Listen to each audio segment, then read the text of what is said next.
It's time to quit while we're ahead. Don't think like that. I will love you endlessly.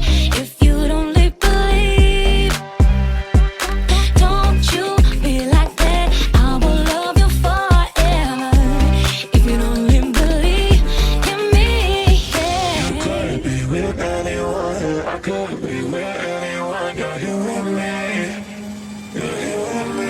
You could be around, You could be with anyone, I could be with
turns to sun rays, and on we'll go through the wastelands, through the highways, and on we'll go.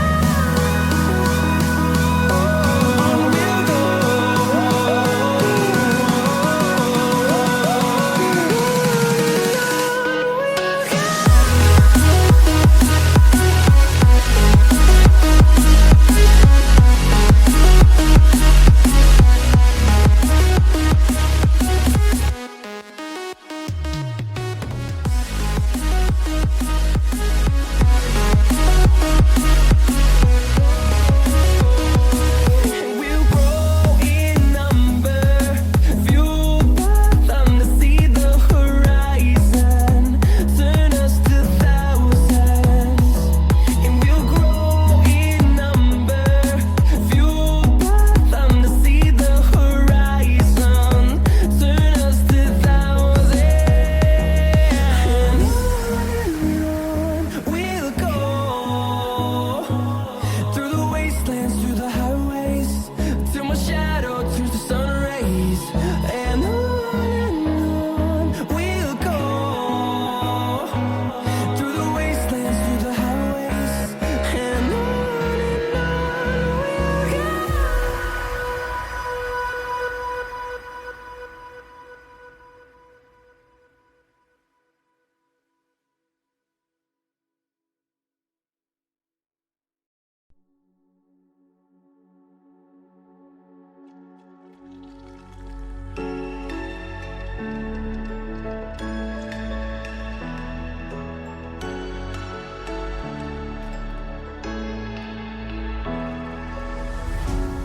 What does it mean to be happy? Cause it looks like we all don't know. Glass half full or empty. Man, we just putting on a show.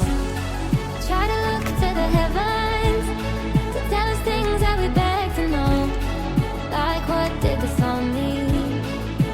There's no tomorrow. Oh, you know, I try to find a purpose in my life to drive me, to guide me. Oh, doctor, I feel dead inside.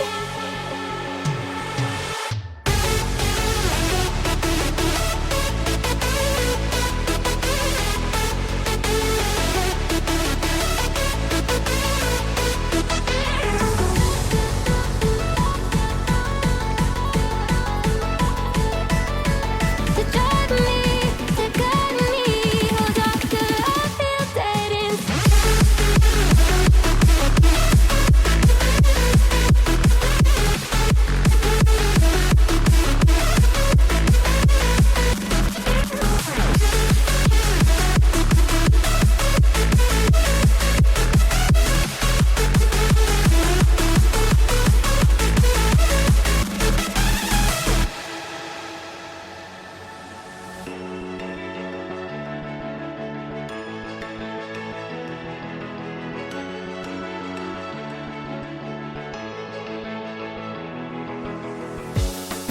Try to look to the heavens to tell us things that we beg to know.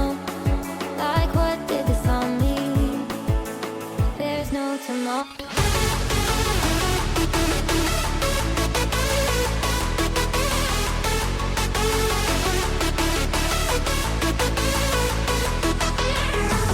Oh, you know, I try to find a purpose in my life to drive me, to guide me.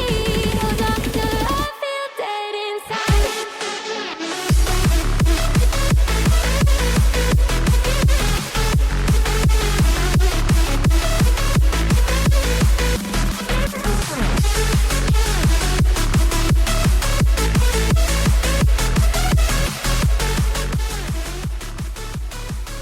Alright, welcome in everyone.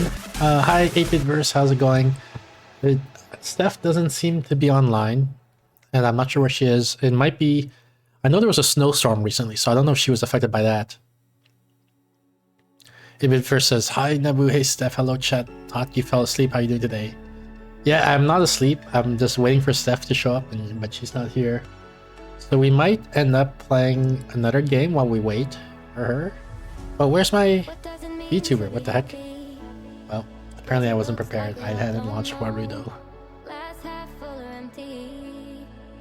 But we might end up playing something like maybe While Waiting we'll play. And then we can play that while we wait for her. Oh wait, I think I see her she just came online. Hang on, let me see.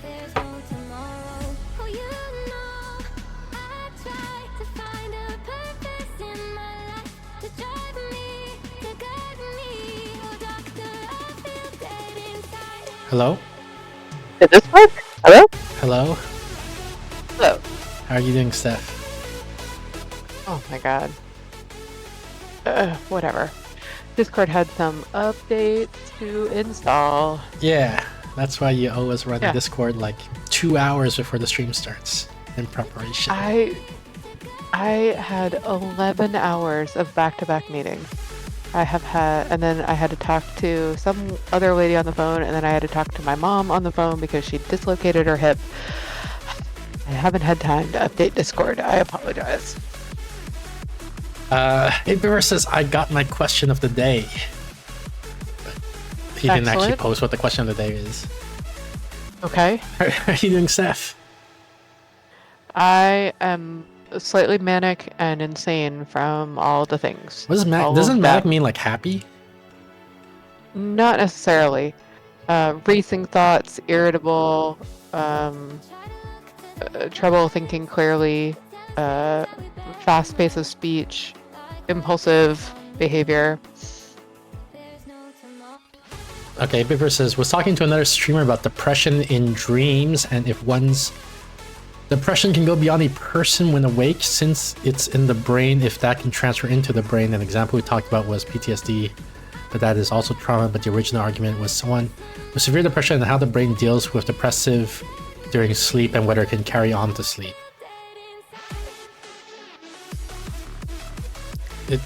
Yeah, that's quite a question. It sounds like you believe that there's a like some sort of barrier that separates your waking and your sleeping state, but I'm not aware of anything like that. So I don't know why. Well, I think Go part ahead. of what's interesting about that question is it sort of opens up a whole interesting question of what dreams are. Right? Some people think that they, I guess, are a different state of your brain, right? Like with deep psychological meaning, like an unconscious, that kind of stuff. And probably what's happening in your dreams is that your brain is trying out all the synapses that got created lately and kind of deciding whether or not you need them, whether brain cells should connect to other cells, whether connections should be gotten rid of, whether there's waste material. And so what it basically does is it kind of replays your last couple of days. In mice, they can see this, for example, like they'll train a mouse to run a maze and they'll watch where its brain lights up. And then in its dream, it will watch where the brain lights up in its dream. And it's basically a reverse of the maze that it learned. It starts with the most recent place that it was, which was at the end of the maze. And then kind of, it lights up all the little areas before that. And then it lights up the areas where it's like thinking about how to do the maze. So it's basically like running its day in reverse almost. So if you are depressed during the day and you do depressing things and have depressing or depressed thoughts, do depressing or depressed things, depressing or depressed thoughts, depressing or depressed ways of perceiving the world, events that happen, right, to you, they can be essentially replayed in the brain. In fact, in some ways, the negative connections might be strengthened, and the other connections not appropriately formed due to some of the ways that depression can affect what's called long-term potentiation, which is like how your brain forms memories, basically. I'm trying to think of how to simplify that. Sorry.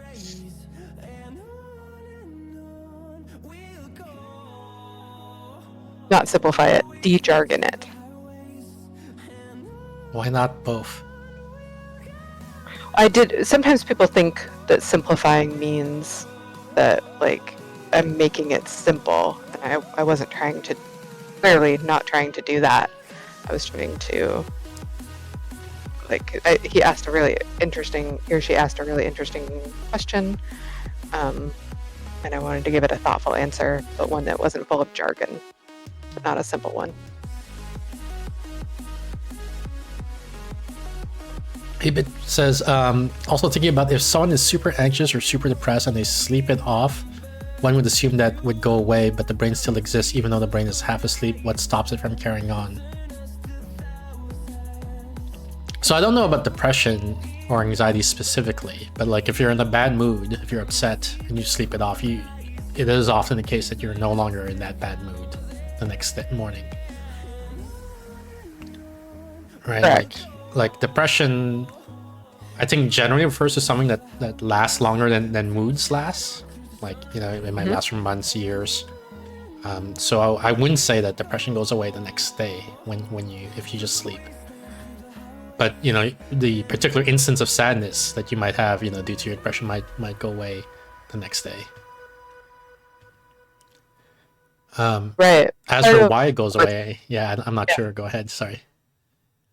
Yeah, so part of what happens during sleep that I was talking about, part of what's happening in that dreaming state is the brain will prune connections that it doesn't think that you need, or sort of get rid of toxic waste material in the brain while you're sleeping. It kind of cleans up. And so one of the main things that sleep does for us is clean up emotional residue. So you know when, like, you're in a bad mood and you tend to kind of feed that bad mood, you stop doing other things and sort of tend to the bad mood. You start kind of telling your side of the story, or venting, or not distracting yourself. You kind of like spend a lot of time like stoking that fire. And that's your brain trying to get you to solve that problem and think about what happened and learn from it. But it generates a lot of waste because you're so focused on it, and it ignores a lot of anything else that's going on. And so when a mood goes away, the brain wants to clean up all of that stuff so that you don't get stuck in that mood. You don't miss out on other opportunities. You take in new information. So it like cleans it away, sort of like your body gets rid of excess pus after pus has formed to disinfect a wound, right? Like you hurt your knee, and then all these T cells and other immune stuff goes there, and it kind of forms pus, and it's kind of like protecting the wound. And your body sort of over tending to that wound in order to make sure that it tends to it.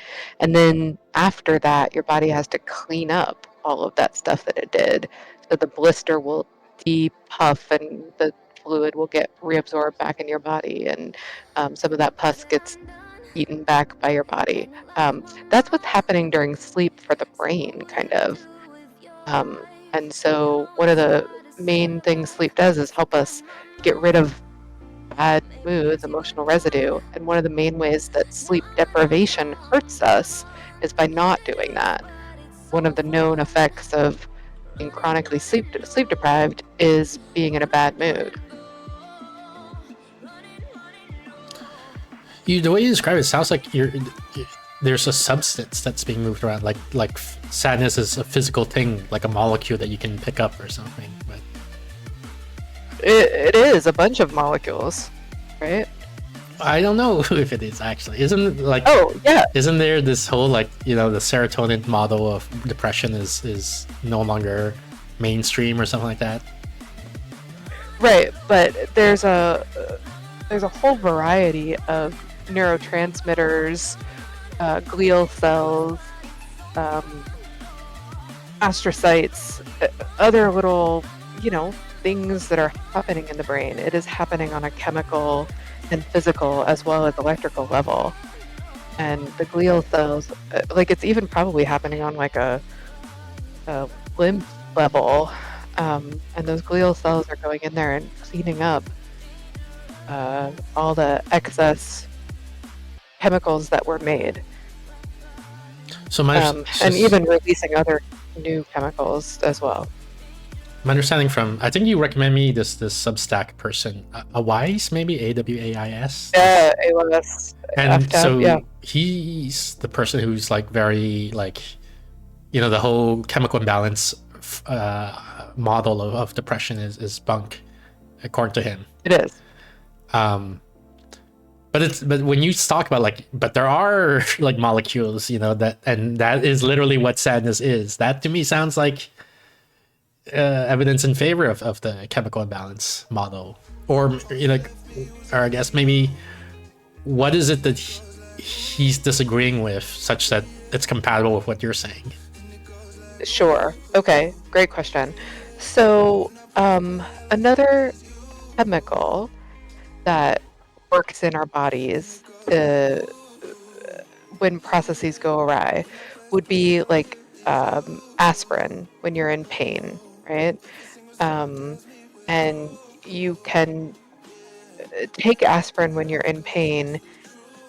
The pain is there for either for a reason or because a natural biological process has gone wrong. And the aspirin will numb you to that pain, or some pain medications, or some medications even like kind of start some of those processes back up again. But that nobody says, oh, what you have is an aspirin deficit in the brain. And unfortunately, that's how we've sort of described serotonin, is we say like, oh, well, because serotonin reuptake inhibitors work to ease the symptoms of this process in the brain that has gone awry, then it must be the case that we're deficient in serotonin. And it's like, no, probably not. In the same way that we're not deficient in aspirin just because aspirin makes us feel better. Well, A lot of what we think is happening with SSRIs is that they're just kind of numbing us to emotional pain. But it might be acting in entirely other different ways, or kickstarting certain processes or that sort of thing.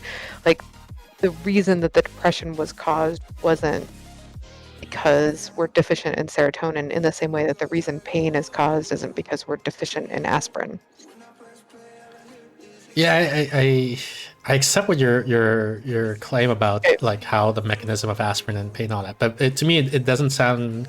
It sounds like the analogy is missing, like is going wrong in a crucial way, which is that, so generally, like people feel pain every now and then in their life, just like people feel sad every now and then in their life. In a healthy individual, after a while, the pain goes away, just like the sadness goes away.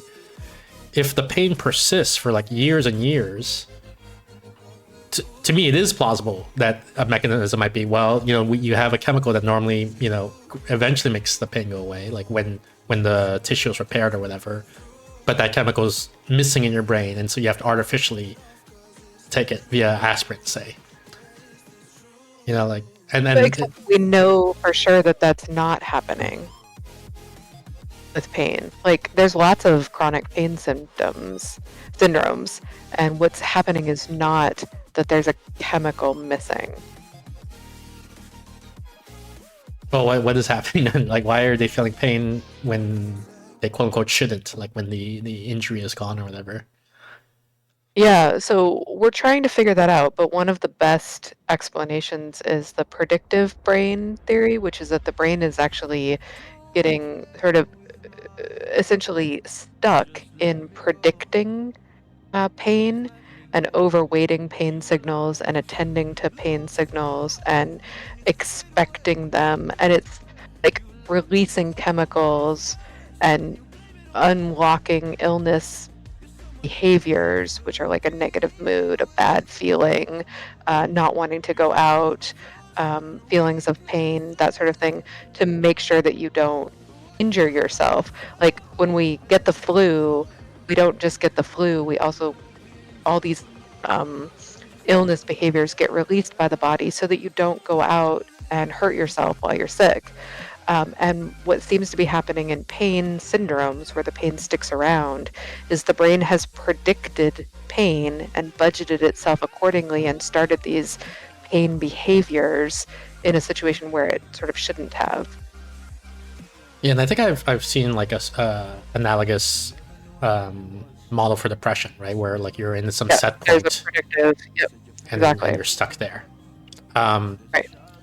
Which is so- why like Go things ahead. like ECT or psychedelics or whatever, ketamine, Yes. EMS, that's part of what they're trying to do in treating depression, is sort of reset you from that pain, from that setting. Okay, so I think what's happening for me, like I'm not talking in terms of depression, but in terms of understanding of depression, is that when I hear like, oh, there's a chemical imbalance in the brain, it's like I don't know enough about the brain to know exactly what that means, but it's like a hand wavy thing where there's like, okay, so there's something going wrong in the brain, and you can probably detect it or via like by looking at the molecules, like because the chemicals are molecules, right? And maybe you can intervene by changing what molecules are present. And it sounds like that would be true even in this like set point model or predictive model.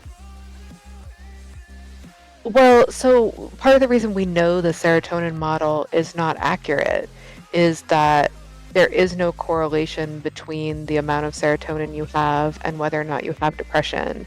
There is no, that antidepressants work before serotonin levels get quote unquote normalized. Some antidepressants increase serotonin and some decrease it, and some have no effect on it, and they all work equally. If you inject serotonin directly into the brain, it doesn't seem to work. There's all these other treatments for depression that don't affect serotonin that do work. Giving a precursor to serotonin, which should convert into serotonin, doesn't work. Like we've tried all these things to see, like, could it be the serotonin? And the answer is always no. We don't know why SSRIs work, but it definitely isn't via serotonin. So when someone like Weiss says that the chemical imbalance model is bunk, is he saying all we know is that serotonin is bunk, or he's saying like it's not any chemical at all and we know for sure it's not any chemical? Because I'm interpreting it as that latter thing. Sure. We can't know for sure that there's not any chemical, but in general, the body is not, quote unquote, imbalanced in chemicals. That's not really a thing that, like, it sounds good, I guess, to, like, for me, it's hard to put myself in a brain space where that sounds good, but it would sort of be saying that, like, for me, it sounds you know good what it's equivalent to.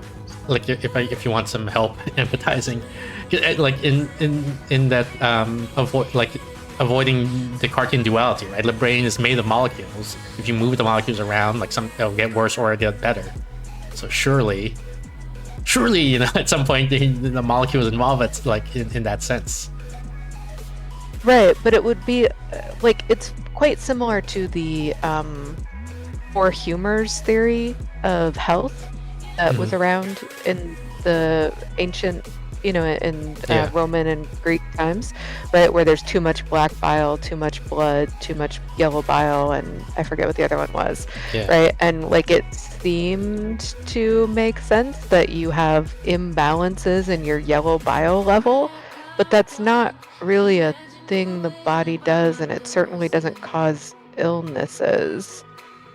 The brain it's not deficient in any chemicals. In the same way that, like, I mean, I guess you could have some rare case where you literally don't produce that chemical, but that's like saying like health problems are due to not having enough bones. Like, I guess occasionally a person is born without a bone and that causes their specific health problem, but it's not really, like, brains do work chemically and electrically and structurally and physically, but not in a way that's imbalance in the sense that like you don't have an imbalance of blood or an imbalance of cells, right? Like it isn't a thing really. Yeah, I think I'm not sure how fair this is, but it seems like the Weiss and is or your interpretation of Weiss is like taking the chemical imbalancing to be a very specific claim and showing why that specific claim is false, whereas I take it to be a very vague claim and almost unfalsifiable at that point because it's so vague, and which is why it's like I get surprised when people claim it is false, since it seems to be unfalsifiable, you know? Well, it's unfalsifiable in the same way that you also like you could say that the reason that you get depressed is because you have little elves in your brain and some of them are on strike, like, and they're just really invisible and hard to see, right? Like, I mean, okay, but that isn't really how brains work. And we've really, really, really looked for the elves. We've given them all their favorite foods. We've taken really tiny pictures. Yeah, I think that Like, that is fair, because what I do think is like when I hear the way I interpret the chemical imbalance hypothesis is like we don't know what's going on. Like we know brain is composed of matter, so we know, like, you know, something with atoms and molecules is involved, and so we're gonna call it chemical imbalance. But we don't really know what's going on, and the elf thing is compatible with that, right? Like if, like in an earlier age when we don't even know about atoms, we say, well, we got something, we're gonna call it elves because we don't know what it is, and there's something wrong with them. And then like it's progress to realize, oh, the elves are actually atoms. That's what we were detecting. And then, like, and here's the thing, like we're pretty sure it's not elves, and the serotonin hypothesis or other chemical imbalance things, because they use people about how the brain actually works, but B, they keep us from researching what's really going on because people get stuck on this. And it also is like they've done research that shows that once people hear this chemical imbalance theory, they hear that it's permanent and that it's not responsive to the environment and that it's something they had no control over and that it's something they need a serotonin medication for. And all of those are 10% helpful, 70% just confusing, and 20% possibly dangerous for people to believe. right. So those of us who are in this field a lot, who are constantly hearing from patients like, oh, I can't do anything because I just have these imbalanced chemicals. You know, it's a little bit like hearing people say like, oh, I'm just a Libra, there's nothing I can do. Oh, I just have these elves in my brain. You know, it's sort of like, oh, okay. That I can sympathize a lot more with. Actually, like relatedly, I mean, you know, veer very much off topic, but it's related. I recently saw Robin Hansen. You remember that person? Part of the, absolutely. He was the government put out a tweet, I guess, saying like, you know, a request for public comment from the public or something like that. I don't know if it's a tweet or if it's a form that you fill out on the government website.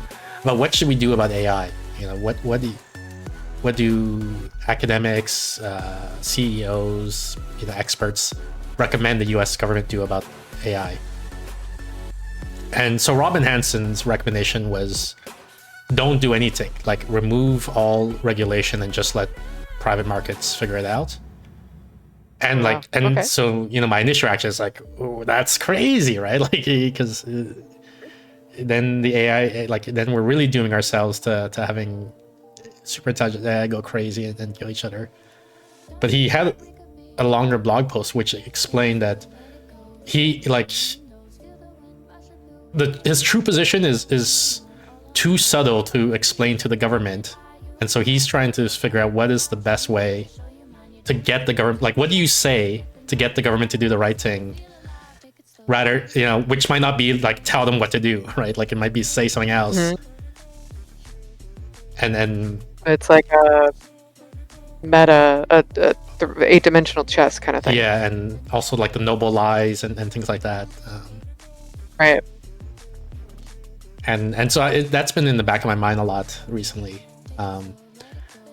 because I do think Robin is a intelligent person, although I do disagree with some of his positions, and I do think he underestimates the danger of AI.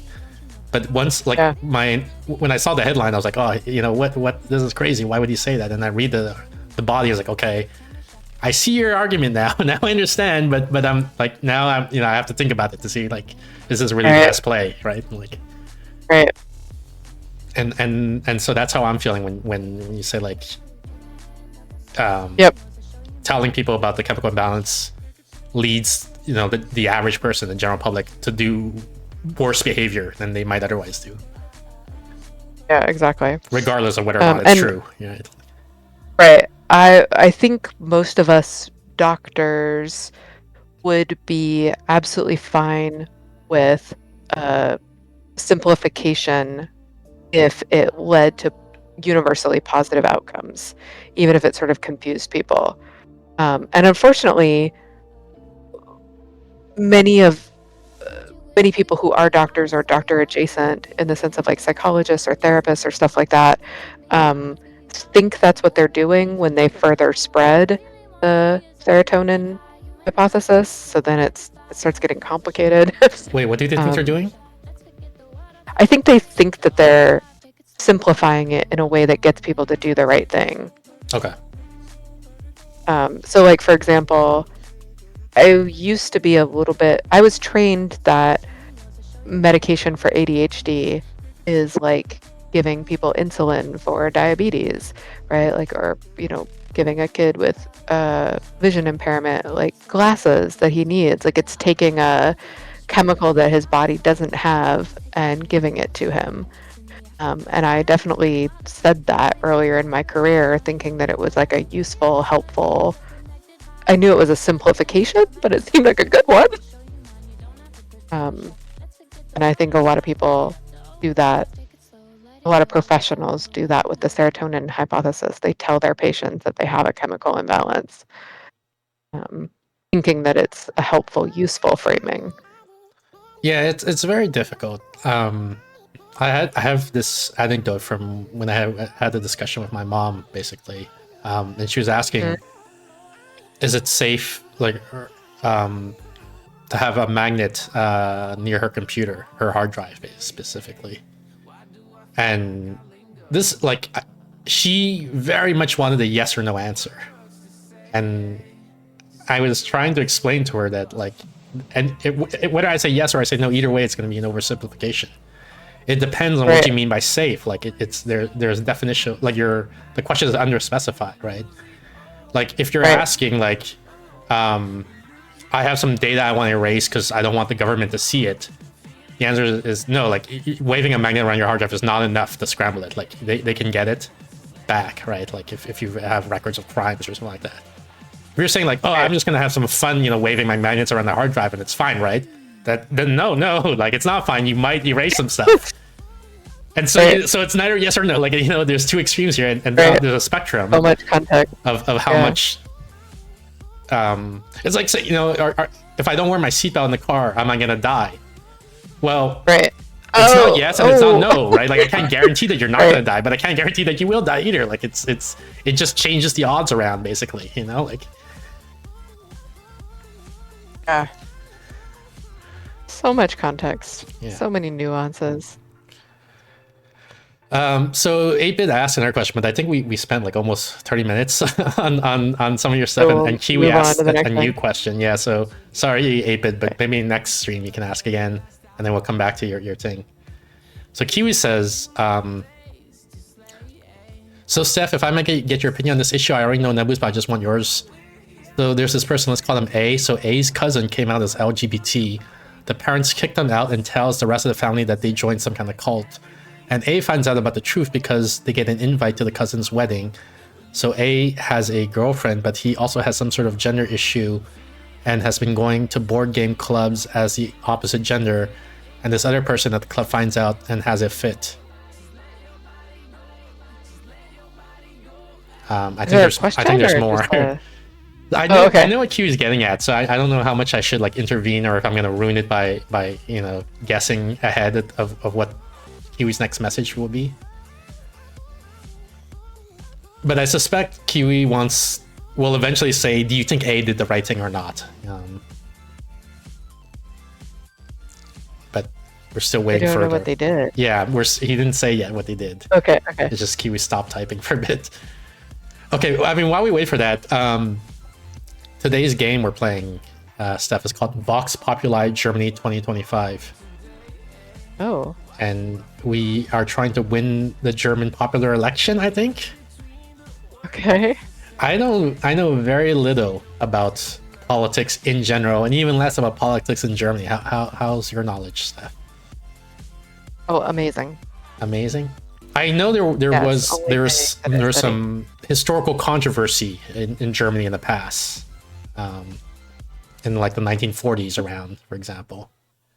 I don't know if that's going to come up in this game or not. There was a thing, yeah. Yeah. They don't like to, well, how do I say? It's not that they don't like to talk about it. It's that they don't. What is the way to? How do we explain what like how does the German culture today? They're very vehemently against like Nazism, right? Because I guess of I don't know what the right word is shame or something like that, or like. But deep sensitivity. Yeah, like I feel like they feel more strongly about it than other countries feel about it. Like, everybody agrees it was bad, but like the Germans seem to think it was like extra super bad, Right.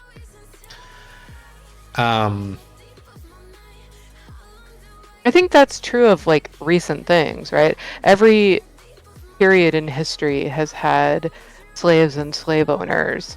But countries that had slavery within the last 200 years are deeply sensitive to their national shame, whereas countries that had slaves 2,000 years ago are like, whatever, right? Like it was bad, but but we don't spend that much time thinking about it these days. Like, right, exactly.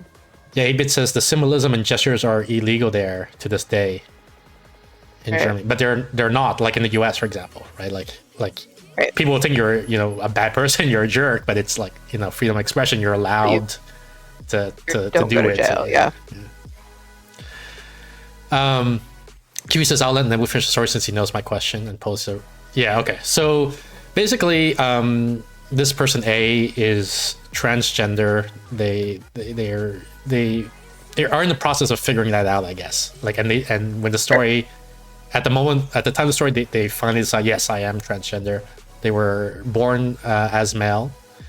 I don't know about how important the book club thing is. Like, so what happened is on their 18th birthday, his/her parents, their parents, I guess I'll use the they pronouns. Their parents gave them a motorcycle for their 18th birthday, and then what A did then is they ran away from home without saying anything to the parents. And then the parents are freaking out because they don't know, like, maybe the kid died, right, in a motorcycle crash. They don't know what happened to the A. And I guess that's it. You can ask questions you like. I don't know how much of the story is relevant because the story is very long. But so is what they did okay?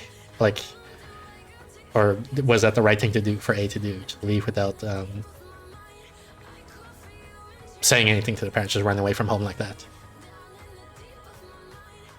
I don't necessarily think in terms of right or wrong. I think more in terms of like what the advantages and disadvantages and what other alternatives were available and how it aligns with their values and that sort of thing. I think that they did something that felt like it aligned with some of their values, and I'm assuming that they either feel like it didn't align with others of their values, or people telling the story feel that way or are concerned, and it's kind of this these competing values. We are both deeply interconnected to other people and also want to be independent and have our own feelings about things. And so when you have a conflict with family, for example, it's just really hard. Do you love them unconditionally even when they're being the absolute worst versions of themselves? Do you owe them things for the services that they've provided? Do you want to have them available to you if should something happen to you? Right? Like there's lots of different competing priorities. I think in this day and age, we tend to pretend that there isn't and just sort of be like, oh, if somebody's treating you horribly, you just need to cut ties, and that's sort of the only situation available to you. That wasn't how I grew up, and it wouldn't have worked in my family where there was a lot of very serious mental illness that made people act in ways that was both horrible but also needed care, but also you loved them as a person, and like it was just really complicated. If I'd cut my mom off for every time that she got paranoid or manic or had personality problems or substance use problems, like it wouldn't have worked. So I have, I think, more complicated feelings than we often make room for today, where it's just sort of like, well, if your parents are toxic, cut them out. It's like, well, parents are human and you're human, and I don't know, case by case basis. Was this the best decision for you? I don't know. I don't know enough about A and their family to. So I guess what would affect your answer about A's family? Because we can answer the question about A's family because we know the full story, Kiwi and I. I think my questions would be like, how unforgivable, quote unquote, is the behavior that they're cutting the parents off for? Yeah, I think that is key. I agree with that. And so here's the thing. So Kiwi's saying, he wrote this in chat just now, bearing in mind the knowledge that the cousin's parents, so A's cousin's parents has the same view as A's parents, and I'm assuming would do the same thing as the cousin's parents and claim to everyone that A joined the cult. So I don't know if that was clear. What he's saying that, so we're talking about A, and A's cousin also was gay or something like that. That it's unclear. He's some LGBT, probably gay, married. So that cousin's parents, I guess, I don't know if I don't know who initiated the separation, but the cousin and the parents are no longer in contact, and I guess the cousin got ostracized. The parents told everyone that the cousin joined the cult, and so that's what A believed. He thought like, oh, my cousin, just went crazy and joined the cult. Later found out actually he didn't join the cult. He was ostracized for being gay, I guess. Now Kiwi here is making an assumption, and he acknowledges that it's making an assumption, but I don't think it's a safe assumption to make. He's assuming that A's parents would behave the same way as the cousin's parents, meaning if A's parents found out that A was trans, they would also shun him, ostracize him or her. Sorry, her. He changes pronouns over the course of the story, and ostracize them, and then maybe tell everyone who stays in the family that A joined the cult and something like that. Mm-hmm. So how does that affect your answer, or does it? Or? It's still, to me, it's like pretty complicated. I understand, like, let's say A's parents do something awful. The thing is, humans are generally awful and still worth having relationships with at the same time. People have affairs, they commit crimes, they hurt other people, they mean to do the right thing and they don't. They can't adjust to their child believing that they were born in the wrong body. They weren't raised that way, they don't understand it, and they react in a way that is not in alignment with their best self. And it is horrible when these things happen to you, it's terrible. And also, we form connections with people and have relationships with people who are deeply flawed. And sometimes we have to cut them off, right? Sometimes people hurt us. And the line there is blurry. What we do know is that if you estrange someone, you tend to pass it down generationally. It's very common for these families to have multiple family members who have estranged other people. Like the parents have cut off their parents, and then they cut off their kid, and then a cousin cuts off their family, and right, like it spreads. It starts becoming, oh, we can't. It becomes a more common, more available way to solve the problem. And when you cut off family, it's a big deal. It might still be the right decision. I don't know, but it's not an easy decision. Well, for And me, I think we're treating it as if it is an easy one. yeah, for me, it is a very easy decision, actually, because of all the specifics of A. Like, I'm not talking in general. I'm talking very specific for this person, A. The right decision, I think, would have been to told their parents. Gotcha. And I assume Kiwi disagrees. Yeah. I think I was speaking more to the person who disagrees. Okay. I like personally, I would feel weird if my parents did accept the stuff I did when I was 18. Well, here's the thing, like, Uh, the parents in this story, in this particular story, the parents have no idea that A is trans. It Yeah, never gets brought up. Yeah, exactly. A just leaves. He just runs away from home. And I'm like, you don't, like, maybe the Right. parents would have been supportive. We don't know. Like, you never told them. Who knows? Right. And who knows? There's all sorts of other contexts and we don't know.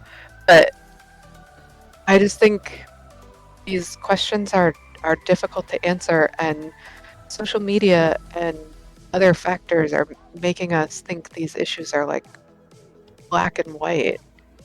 And I don't like it. It's complicated. You know, like in general, it's complicated, but this specific story, I feel like it's simple, right? Like it's to me, it's like, should I punch this guy in the face preemptively, knowing that he's going to attack me, right? And it's like, well, how do you know he's going to attack me? Oh, because I had this feeling or something. I'm like, no, then if that's what you're going off, then no, don't punch him in the face.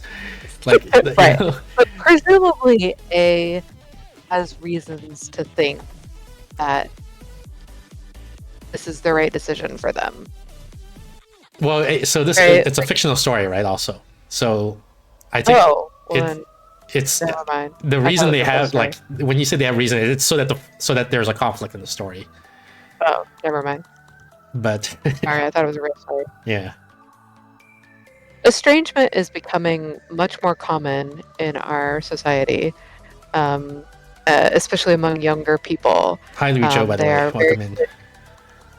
They're very quick to estrange their parents and relationships and stuff like that. And it's it's an interesting phenomenon.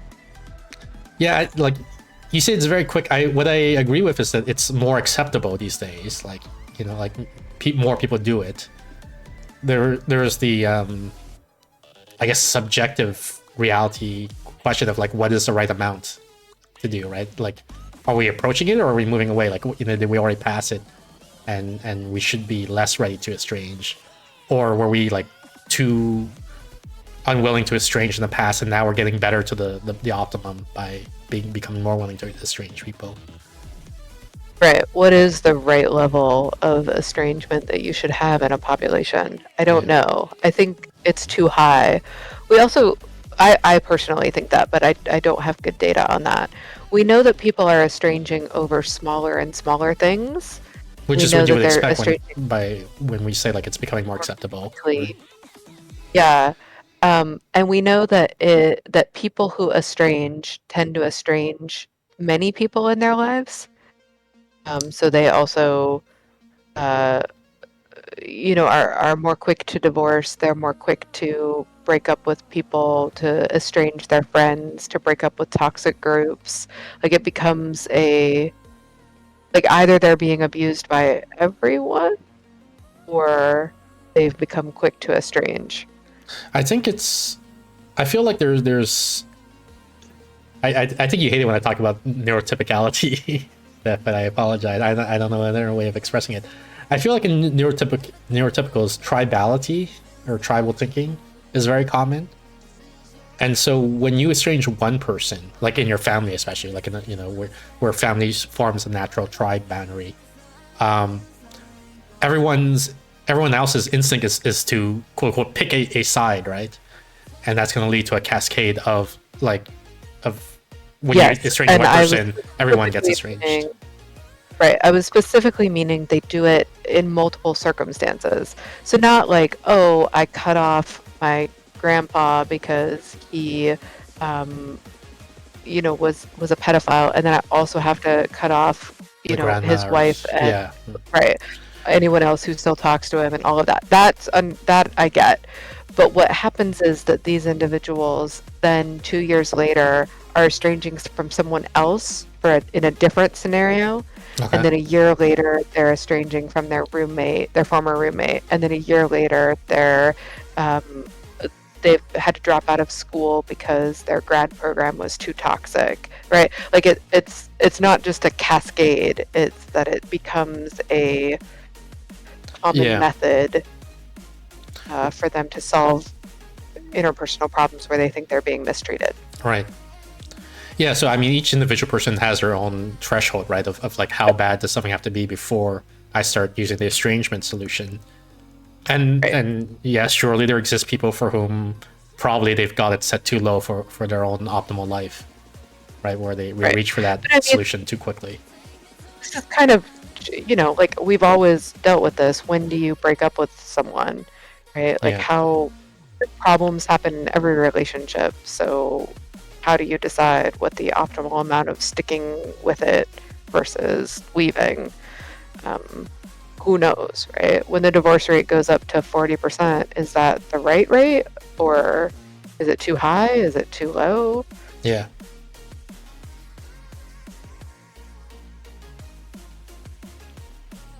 All right. Shall we move on to...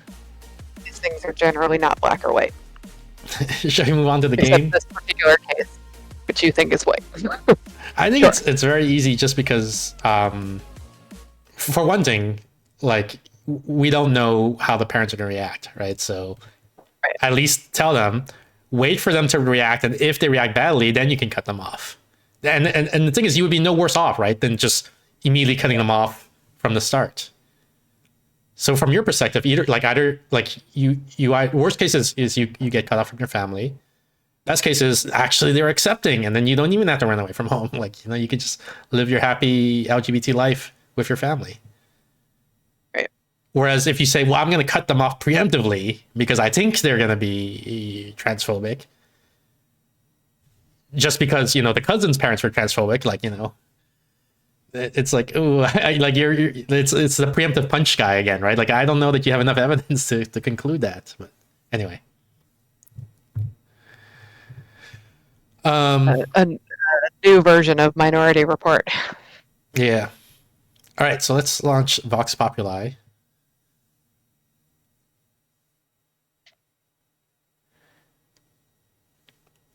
QE says, I guess my argument is waiting for them to react comes with a potential extra cost of having everyone think you join the cult. But what's wrong with that? Who cares if everyone thinks you join the cult? I think you and I are both like a lot less sensitive to that than Kiwi might be, because I'm just sort of like, so I just tell them that I didn't. Yeah, exactly. And they probably ask a bunch of cool questions, and then I get to tell them about my new life. Yeah, it's like, I didn't join the cult, I'm just trans.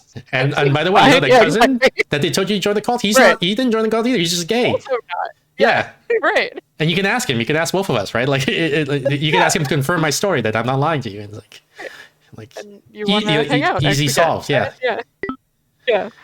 Also, like, I don't know, you want to join a cult? Yeah. For some reason, that isn't that part of the story just like you're punishing them in advance for something that doesn't really strike me as that much of a bad thing. As I think it's supposed to sound like to more neurotypical people. So what is this a map of? Is all of this Germany, or is only this part Germany? This is Germany. Like the whole thing is Germany. The whole thing is Germany. So these are like provinces or states or something? Yeah.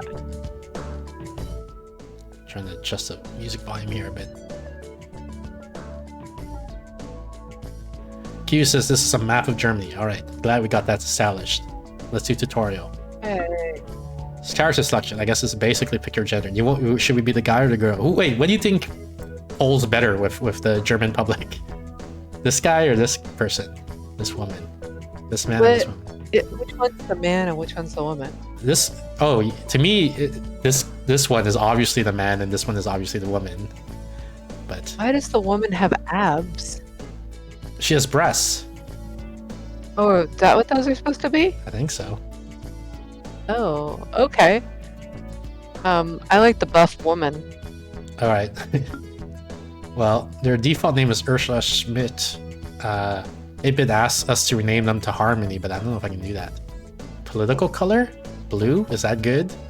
Economy? Total deregulation? The economy is a private matter, and any regulation that hinders the freedom of capital must be abolished once and for all without exception. Importance of the Team 100.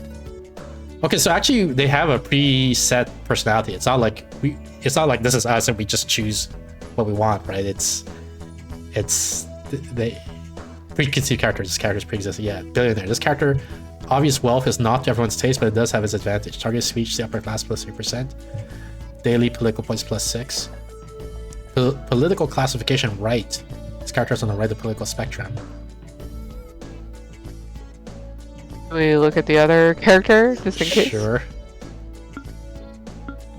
They're red. Economy collectivism. The means of production must belong to the workers alone, and all private property must be abolished once and for all. Importance 100. Whoa, full on Marxism. All right. Blue collar worker. This character belongs to the working class. Targeted speech is to working class plus 3%. They are left. Peter Mueller. Mueller? Mueller. So what do we take now? Do we want the billionaire or do we want the working class Marxist is how you describe them? Pick. I don't care. Let's go with this. This is the tutorial, so. Yeah. Welcome to Vox Populi tutorial. In this simplified version of the game, you are trying to win the municipal election in the fictional city of Lindenbruch. The election will take place in 14 days' time, and you have only one opposing candidate, Peter Mueller. Click on the Future Municipal Council button at the bottom of the screen to see the current voting intentions. Future Municipal... Oh, this guy.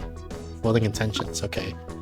As you can see from this panel, Peter Mueller is well ahead of you and you'll need to initiate activities to stand a chance of winning the election. Exit this panel, then right-click on your character at the top left of the screen, then give him... Oh wait, it is a guy? Give him the activity structuring. This will allow you to collect political points on a daily basis, which you can use to recruit new characters to your campaign team. What does that mean, structuring? You know, structuring. Okay, I'm gonna ask you a lot of questions like these because I don't know if this is like common knowledge, and only I don't know. Or if this is, I do not know. Or if this is something we both don't know. I do not know this one. Structuring. Organize the election campaign. Daily. Political points plus 240. Base 15. Tutorial 1500%. Perfect. From now on, move forward in time by clicking on one of the buttons at the top right of the screen or pressing the space key. And wait 2 days until you've collected enough political points. Feel free to visit any of the game's panels while you're waiting. We'll talk about most of them later. So they're saying this thing? To advance a day? How do I know if I have enough political points? I guess this is my political points because it went up? Yeah. Allow you, for example, to recruit for your campaign team and access better event choices. You now have enough political points to recruit a new character. Click on the character and recruitment button at the bottom. Character and recruitment. This guy? Nope. This guy? Nope. Nope. This guy. This panel displays all the existing characters in the campaign. Here, all the characters are pre-designed, but in the real campaign, some of them will be random. Click on the Show Character Traits button at the top left of the panel to display your traits. This thing? As you can see, Wolfgang Schneider has the Tribune trait, which gives him many advantages in most activities. Click on his cost to recruit him. Who? Schneider? Wolfgang? I don't see. Oh, down here?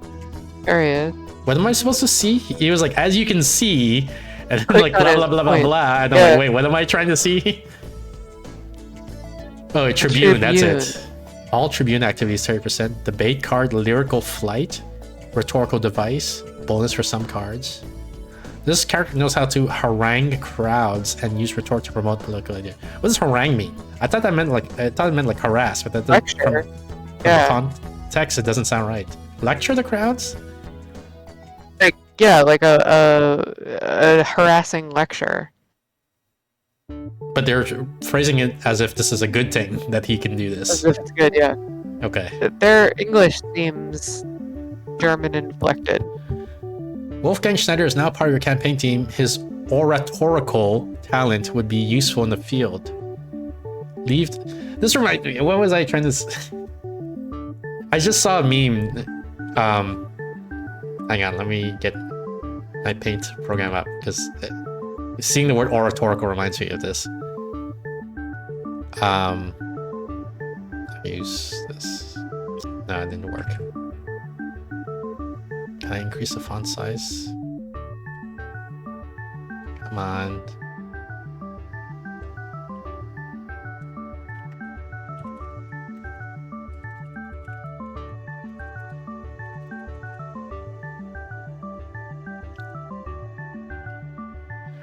So the caption was optometrist trying to decide on abbreviation. Yeah. And he tries like, how do I do the size? Here we go. L, R, and they're like, nah, this is no good. This is gonna be OD, and this is gonna be OS. And they're like, yeah, that's how you do it. The other way around, but yeah. Yeah, okay. But like, and I was thinking, you know, when you guys are like hyper hydroxylated or something like that for sweating and like, and oratorical talent, and I'm like, oh God, like, you guys. This is unnecessary. Yeah. Okay, leave the current panel and click on region agricultural area. All right. So I heard in America, like a lot. Find a game that combines German politics with one of those resource games. Wait, where? He said agriculture? Where was that? Oh, here. It's a region. Agriculture area. I heard in US politics, like farmers are a surprisingly large voting bloc. And so a lot of times policies are like super weird that you think nobody would care about, but it's the farmers that care about it. And that's why those politicians do that. And so I'm wondering, is that true in Germany as well? Why are we going to the agricultural area? I mean, yeah, I doubt it. The electorate in this region is divided. Your popularity weight is 100 and your opponent is 250. These popularity weights convert directly into voting intentions. To increase your popularity weight for the region, drag Wolfgang Schneider onto activity local discourse, the megaphone shape icon with the green lines. Oops. This doesn't have green lines, but I guess this is it. So I drag Wolfgang onto local discourse. Wolfgang Schneider's new activity will now increase your popularity weight in this region on a daily basis. As you can see from the tooltips, the region's low population and its Tribune trait give it a considerable bonus. Why would low population give it a bonus? Now advance the time by 2 days. The weight system will be explained in more detail later in the start. If you wish, you can change the map mode using map mode buttons at the bottom of the screen and observe the evolution of your popularity in this region. Look, he's orating. He's haranguing. Haranguing. Which is my favorite type of pie. A harangue pie. Yeah. He's like, man, those optometrists, they could have just gone with left and right. The crowd goes wild. Yeah. Your opponent has placed one of his teammates on the ideological balance. Open the panel on the right of the screen to check. This thing? The ideological balance changes the ideological weights of the entire nation, or in this case, the entire city, on a daily basis. In other words, all the regions and demographic groups at the same time. There is one balance for each ideological team. In this tutorial, for the sake of simplicity, there is only one ideological team, economy. Alright. You can't let your opponent change the ideology of the whole city against your values. The more weight one ideology has over another, the more the population will adhere to it. If the values to which the population adheres are contrary to yours, their ideological proximity will be weaker, and vice versa. Low ideological proximity will give a bias? Is that like the reverse of bonus? Yeah. For the Malice. characters. Oh, malice. I thought it was an I. Malice. I thought it's Maius. Malice for the character's activity, while strong ideological proximity will give a bonus. Okay. Let's try to get this bonus in the long term. You'll use this bonus mainly to increase your popularity weights and therefore your electoral score. Open the character and recruitment panel to recruit a new character. Q says, I think even if it's my worst enemy, my choice would still... Oh, he was still talking about the what's it called? The trolley prompt that 8-bit posted. Wait, what was that supposed to click on? Oh, recruit, right? Maria Weber's ideology is total deregulation, the same as yours, and she has the radicalism trait. This trait and the most extreme ideologies are particularly effective on ideological balances. Recruit this character. So Maria Weber?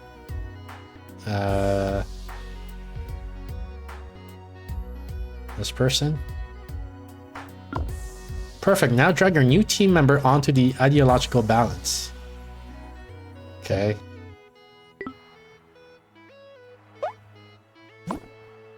Your ideological proximity to the population will now increase and give you a bonus to your whole team. Advance the time by 2 days. If you wish, you can change map mode. And then, yeah, that's fine.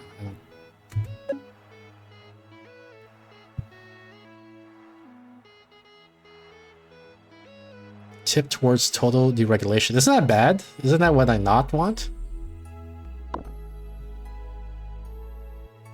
I'm playing as a billionaire, right? I forgot who we picked. Yeah, I think we picked a billionaire. It seems that middle-class seniors are rejecting you even in regions where you are popular. Right-click on region agricultural area to see your voting intentions by demographic group. Okay. How do you explain such a low score among middle-class seniors in the region? It's simple. Each region and each demographic group has a popularity weight for each candidate. These are multiplied, and this result is compared with the other candidates to determine your voting intention among these target votes. I'm so lost. What? Yeah. What are they saying? It's hard. Each region and each demographic group has a popularity weight. These are multiplied, and this result is compared. Each region, each demographic. So we're assigning a number to, for each region there's a number, and for each demographic there's a number, and then you multiply them together. Oh, you have, I think you have a number per candidate. So each region has a number per candidate, and each demographic has a number per candidate. And then you multiply these, and I guess biggest number wins or something like that. Give me the simplified explanation, please. To increase your voting intention, remember to increase your popularity weights across region and demographic group in the most balanced way possible. Go back to previous page or open the weight guide from the options menu for a detailed explanation. Let's just take a peek. Oh god. Here your popularity weights for the region agriculture is 517, but your popularity weight for a demographic group middle class is 2. It is 100 for the other 8 demographic groups. So the total popularity weight for target voters middle class senior of the agriculture is therefore these two numbers multiplied. For the other is this number, much bigger number. This explains why your opponents only outperform you on these target voters. Okay, hypothetical example, sure. Only these target voters, the combination of region and demographic group, have direct voting intentions and percentage of support for ideologies because of the weight system. I don't understand this sentence. Only these guys have direct voting intentions and percentage of support for ideologies. This system is similar for ideological weights. It can be complex to understand at first, but the most important thing to remember is to balance the weights between regions and demographics without focusing. Yeah, this part I understand. Because I understand, like, multiplication means you want the numbers to be evenly balanced to maximize the number you end up with. So it's time to remedy your current situation current problem by increasing your popularity weight for the demographic group middle class seniors. To do this, open left hand panel and drag your main character onto the spot for this demographic group. Open the left hand panel. Okay, so open this. And then drag my character? Or oh yeah, my character is Ursula, right? So which one? I guess maybe this is middle class? Senior? Wait. I guess this is probably age, right? So this is young and seniors is probably this one, right? And middle class is, yeah, here we go, middle class senior, there we go. So this right here. Your demographic group's popularity weight will now increase daily. Advance time by 2 days. Oops. Okay.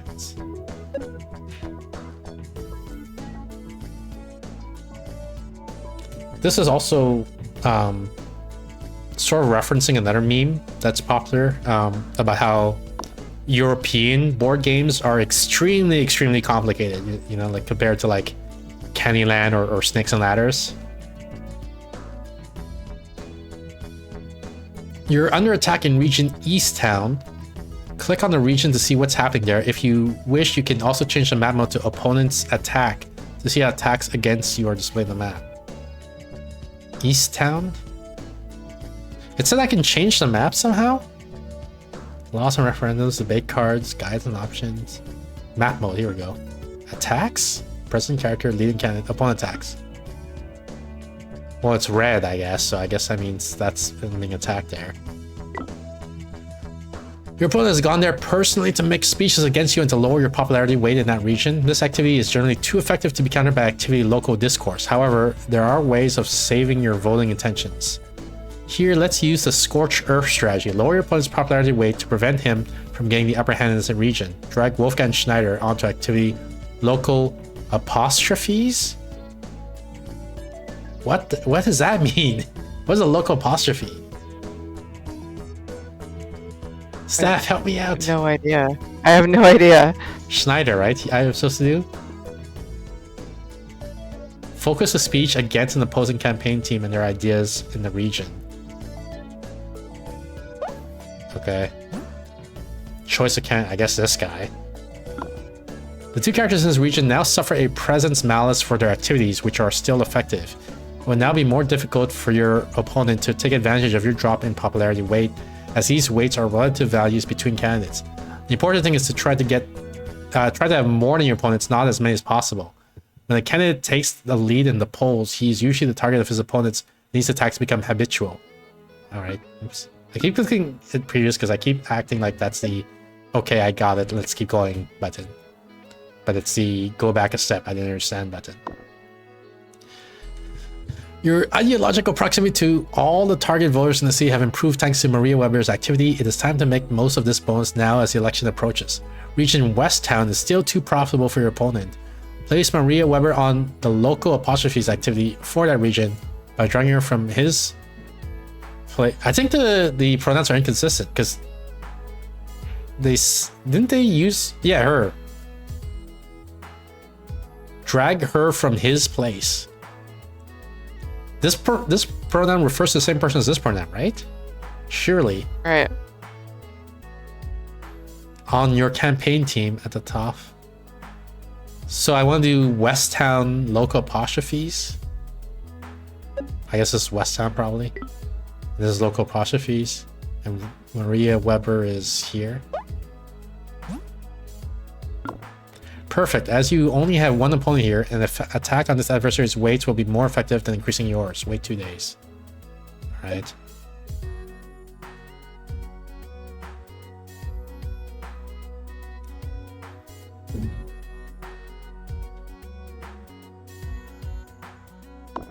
Your opponent is now trying to win over demographic group upper class youth to his cause. Big mistake. Thanks to your billionaire trait, your activities are much more effective with them. Drag your main character to appropriate... What is the appropriate square? Is this like I just counter them? Like... I guess so. It's like tic-tac-toe, but for... but for politics. For politics, yeah. The elections are approaching and the popularity weights for 2 regions have been drastically reduced. What does that mean? The popularity weights for 2... Take advantage of the situation by giving local discourse activity. What? I don't understand. Like, I don't understand the reasoning. Like, it's the game is asserting to me that the popularity weights for 2 regions, I don't know which 2 regions, I guess East Town and West Town, have been reduced. But why would local discourse, like, why does that mean now is the right time to take advantage of the situation? I don't know. Big mistake. There's like a bunch of causality that's not being explained here. Wolfgang in East Town and Mariah in the other one. Maria. Wolfgang, East Town. That's not East Town. Wolfgang. This is Wolfgang, isn't it? Local discourse. And I don't understand local discourse and local apostrophes. I still understand, like, what does that mean and why am I switching them between one? Like, why is it better to do this one now instead of that one?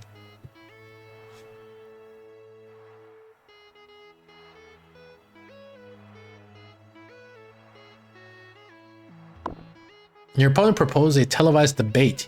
He no longer has any chance of winning the election, but accepting could give you a chance to practice. What do you think? Should we debate them? Sure, why not, right? Since he has no chance of winning. Chance of practice, why not?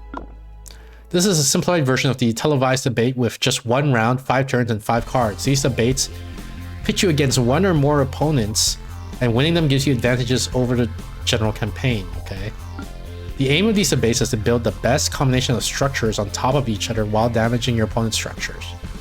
To begin, place the first structure by playing the argument 1 card. Okay. Do I click begin? Maybe I click begin. Argument 1. A premise to use as the basis for your next argument. Premise to use argument 2. Debate and argue in favor of your program. Legitimate culture. Cite a well-regarded work of art to support your point. Contradiction. Contradict an opponent's assumption. Okay, so it's saying do argument 1. Did I do it?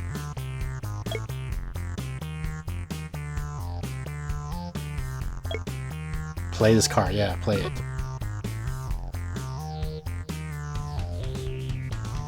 He's talking now, right? Secure your level 1 base by playing an argument 1 card again. I don't know why, but okay. I guess we'll do it. He's doing an argument 2 card, I guess. Okay, so it's like visually like a pyramid, I guess we're building. Your opponent has made the mistake of not protecting his higher level structure. When all the structures on the level are destroyed, those above collapse. Play a contradiction 1 card. Okay, I see. So we're gonna delete his level 1. And then there's nothing supporting it, so his level 2 will collapse, I guess, right?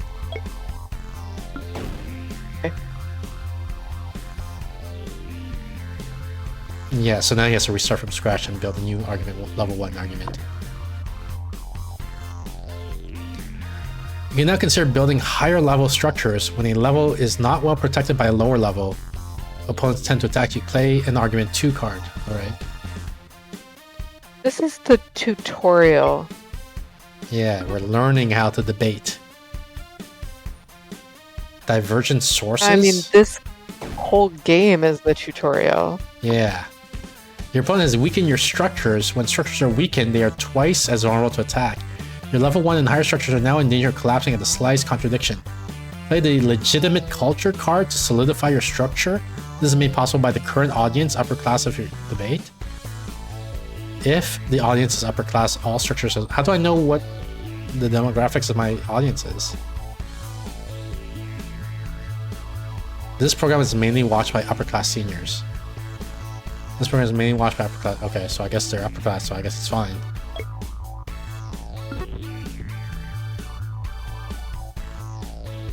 He's trying to do contradiction 1, but I have 2 guys here, so yeah, he only hurt 1 of them. Your opponent tried to attack your base, but you thwarted his plans. As your structures are better, you win the round, and in this case, the debate. Debate in real campaigns will be longer and more complex, and you will have access to much wider variety of cards, which you can collect during the campaign. Okay.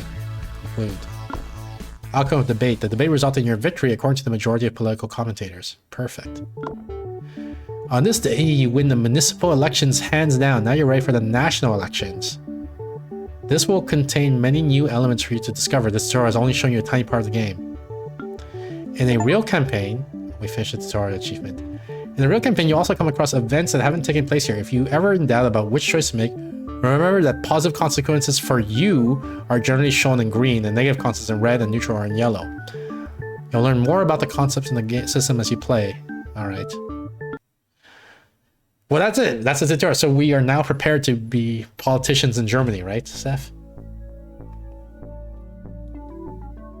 Yeah, politicians in Germany. Absolutely. Absolutely. Yeah. Do we want to play alternate history, classic, or science fiction? Yes. Let's do alternate history. I feel like I know, like, as little as I know more about German history than I know about German present. Yeah. Iron Curtain, Old Empire against the Empire? The USSR still exists and the Cold War continues to this day, while the government of the two Germanys have managed to agree on the need to break away from their respective military. It is against this match of attempt to win. Maybe science fiction. Like, just go something fiction? weird. Alright, let's do science fiction. No, I don't want to do any of these. This is weird. Future destiny. Several centuries have passed since first contact. The nations of Earth, though still in existence, have grown closer together now, welcoming a minority of non-human citizens in their midst. Ideological conflicts have changed radically, and your country's national elections in 2500 will be an opportunity to determine its future while influencing that of your plan. Twilight of humanity. Over the past few decades, the most belligerent aliens on Earth have managed to assert their dominance over the human race and our nation. Though the subtle non-violent control, they have also succeeded in getting the entire population to subscribe to their ideas. As a human or alien supporter of their cause, the next election is your last chance to put an end. How about this one? This sounds cool. Yeah. Do you want to play as Klek or Robert Eckert or Tafagup? You want to be for humans or for aliens? What do you think? Oh, man. I'm going to let you make these choices. Let's be Slow's News Izori. Okay. And are we for Slow news day? Good. Yeah, are we for equality, human privileges, or human supremacy, or alien, etc.? I guess. Alien supremacy is incompatible with the current scenario, apparently. Oh, even alien privilege is incompatible. So do you want so how equal, or like a little bit human or superhuman? I guess equal. Military high maintenance, militarized society, low maintenance, demilitarization. What do we think? What? How pro-military are, I guess, is my interpretation of this. I guess I'm not that pro-military in general. What do Low? you want to be? High. Sure. So there's 4 levels, right? And militarized society, high, low, or demilitarized are our options. How about low? Low. Spices? Is this like drugs, basically? That's what it sounds like. Prohibition. Restrictions, legalization, incentives.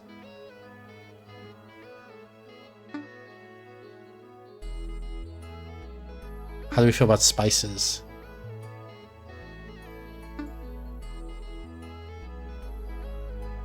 I like spice. So, incentives or what? Participation? Legalization? Participation. Okay. Galactic Union. Full cooperation, membership, diplomacy, contacts, rejection. I guess this is analogous to the UN, maybe? Got the Galaxy UN.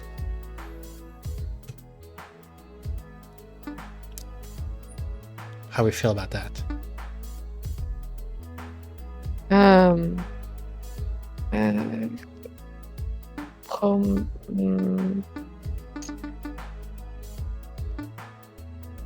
Well, Sorry?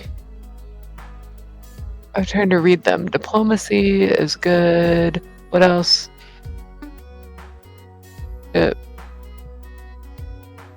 Okay, versus...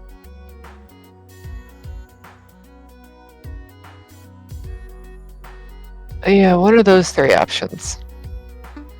So you're making me read them now. So are you doing a good relationship with other worlds while keeping certain distance to reserve sovereignty? Project of interplanetary pollination is legitimate and we fully support it. Not by being a forefront galactic planet effort we'll be able to develop. Fine, this one.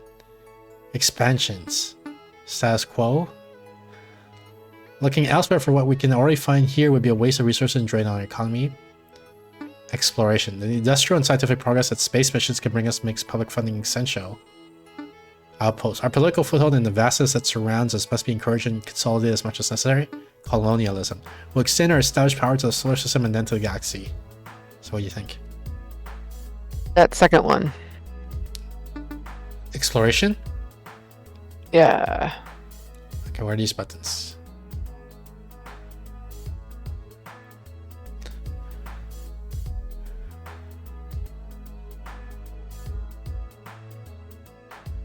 I mean, these all seem fine, right? I don't know what this means.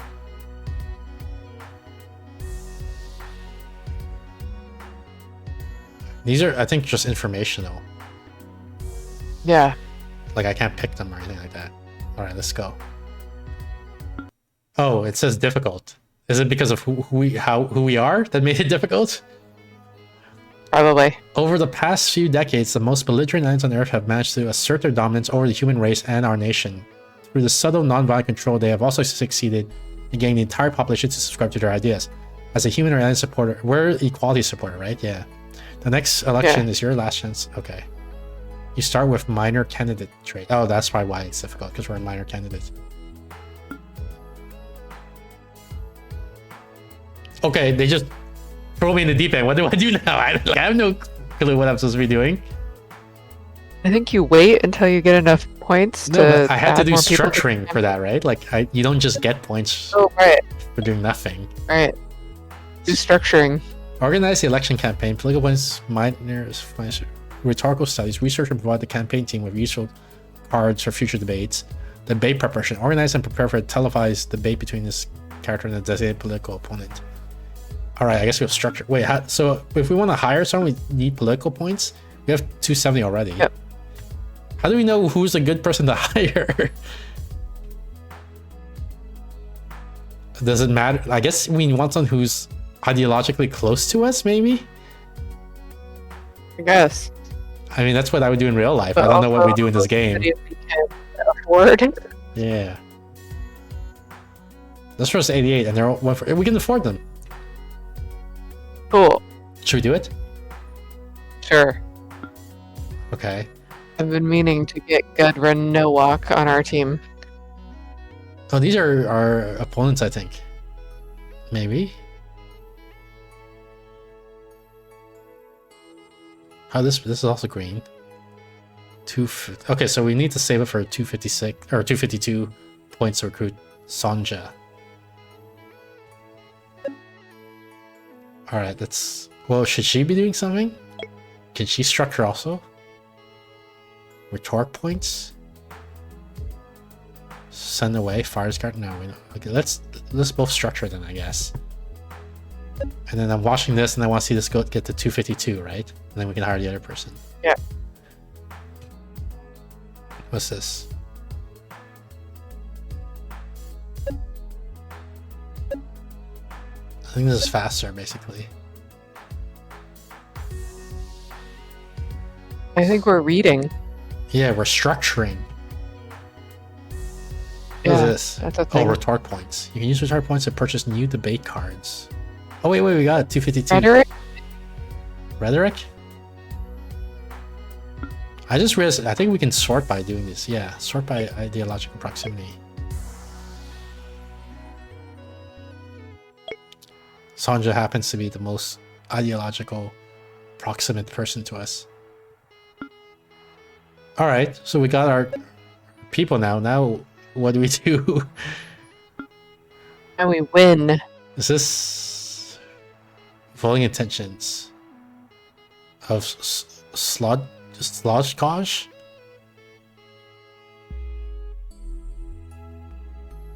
This is me. I have 0% of voters.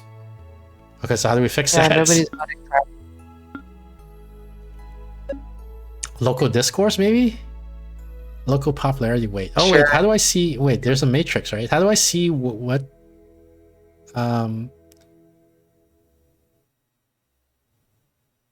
Like... Weight of... Oh, here we go. Maybe? Weight of regions and demographic group. Demographic group.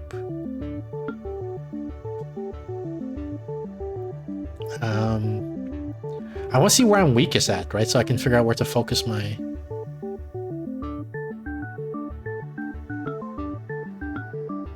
Oh, that colors the map. Crown Council? Which one's me? This is me. Woo! Mintrek, Sludge, Cough, and we're at 0. Nobody's voting for us. We don't have any voting intentions. Minority candidate. Difficulty level 1 billion.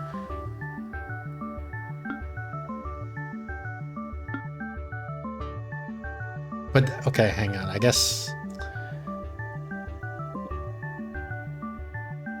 Contested seats? What does that mean, in contested seats? I mean, that's where I have a chance of getting the seat or something? I guess. Okay, you can get 7 out of the 950?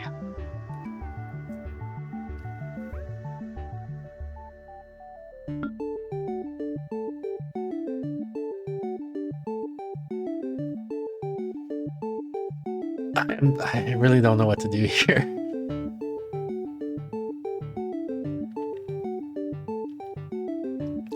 Should I go for this? I think this is how strong the votes are, maybe? I don't know. And so this is like the weakest. This is where they want alien privileges, but at the weakest, right? So should I attack here first and gain some foothold?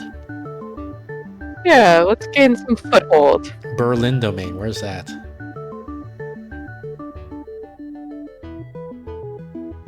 Here we go.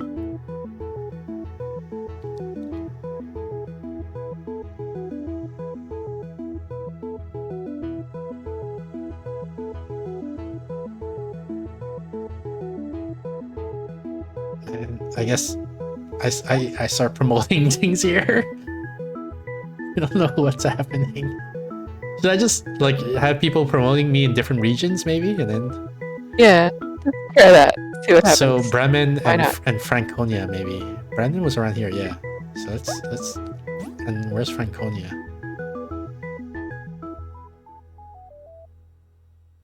Here we go. So now I advance, and then I should see my numbers improve? Question mark in these regions. Question mark.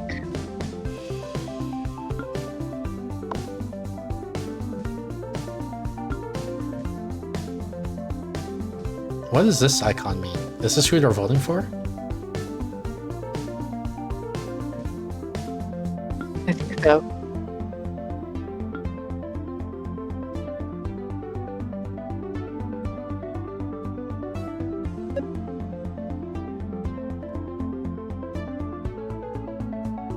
Oh, region withdrawal?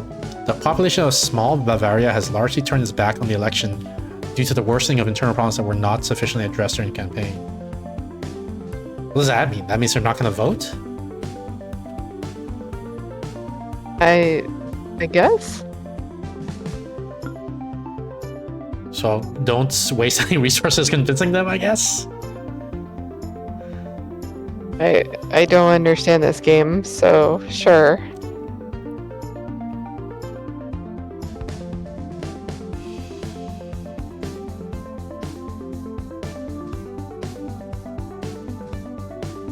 I feel like we're not gaining any voting intentions. Your voting intention changed by 0.00% in the last 15 days. Are we really doing the right thing? Probably good, right? This region represents this much of popularity weight for all candidates, an average of this per team. Your popularity weight is this.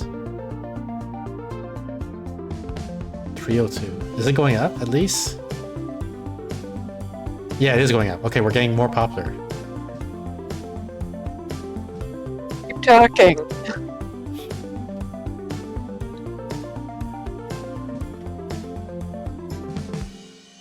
At least this person hasn't made a whole region withdraw from the election.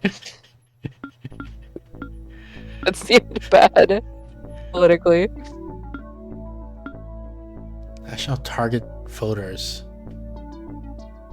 Weights of regions and demographic group.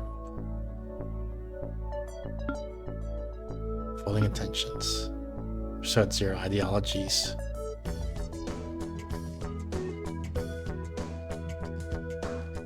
I guess bold is our policy, and then we can see how popular our policies are relative to the nation. Sound a little bit like Yoda. Being like, bold is our policy.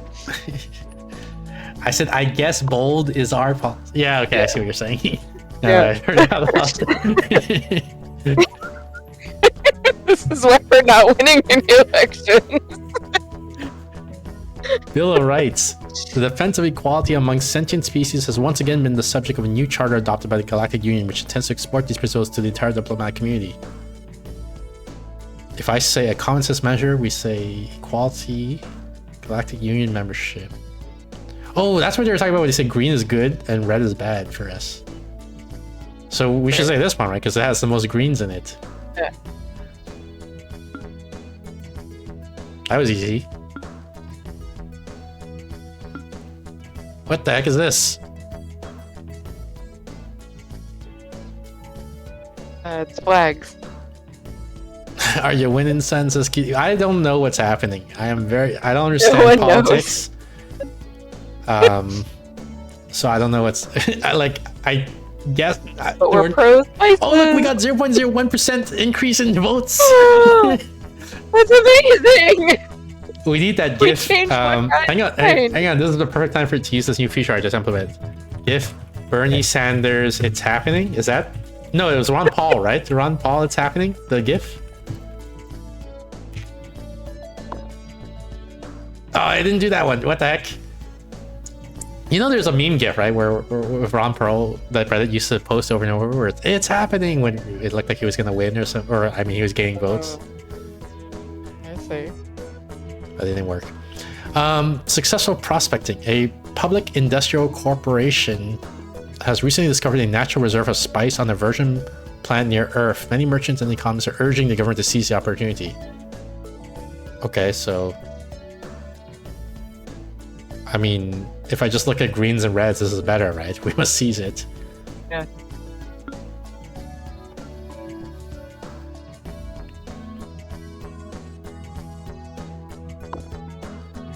A recent scandal threatens Gudrun Nowak's reputation and legitimacy, whose presence in your campaign team is criticized by voters and her usefulness questioned internally. One of my employees is scandalous. She becomes a liability. Gains the trait scandal. What's this thing? Hide the event? Oh. So I should fire her or what? Like, what do you do? I guess you get rid of her.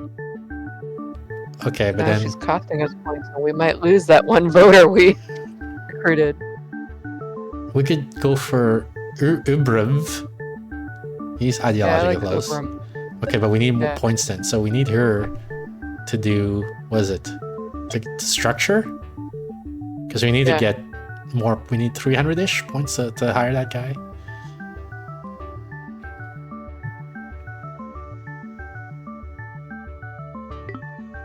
Where am I campaigning? Here it is. How are we doing here?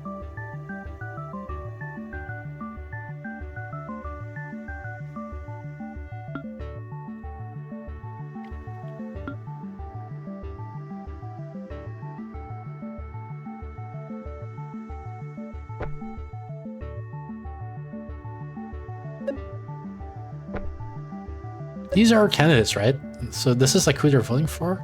This is like the representative of the working class. Like this is a median working class middle-aged person.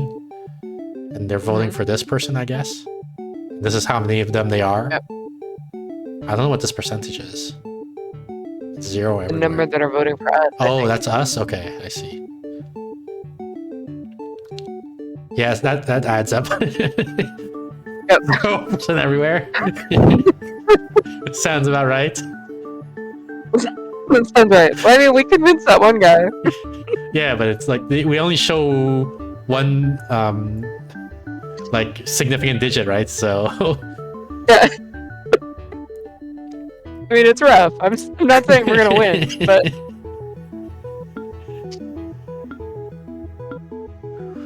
and this is for region. What is this? Is this the number of people who are voting for us or something? One? No, because it's Yeah, showing I other think people's so. faces. Oh. What is this then?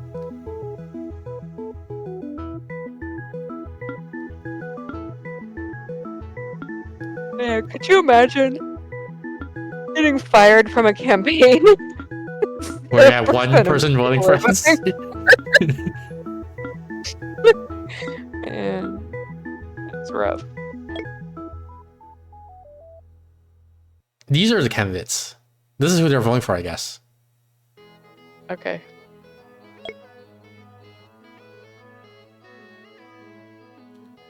And some of them is us. Look, we're winning in some regions. We're winning in Berlin. I must be not understanding what this is showing, right? Because we can't be at 0% and yet winning in like 3 regions. That doesn't make any sense. Yeah, that doesn't seem right.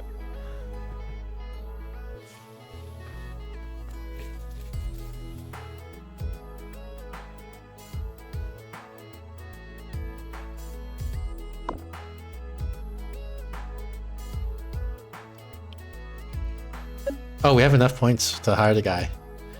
Smuggling. An illegal cache of alien spices has been discovered in New Westphalia, and the owners have quickly been arrested. The local controversy heats up, and the citizens are concerned about the illegal activities. This is red, so no. This is green. So we have to say, this is what happens when you restrict trade. Yeah, obviously, if we made it legal, then it wouldn't have been a crime, right? That's why we're pro spices. Simple solution to eradicate crime, just make it legal. Ah, Okay, so now we fire her, goes way down that way. and then we hire this guy. Put him to work in regional Bavaria or whatever. Yeah, where do we put the word? That's the important thing. This is Minrek. Okay, so Hamburg conurbation. Oops. There we go. Start doing your thing. Get us another voter, dude. Go door to door. Wait, to we're everyone. back to down to 0. Change one person's mind.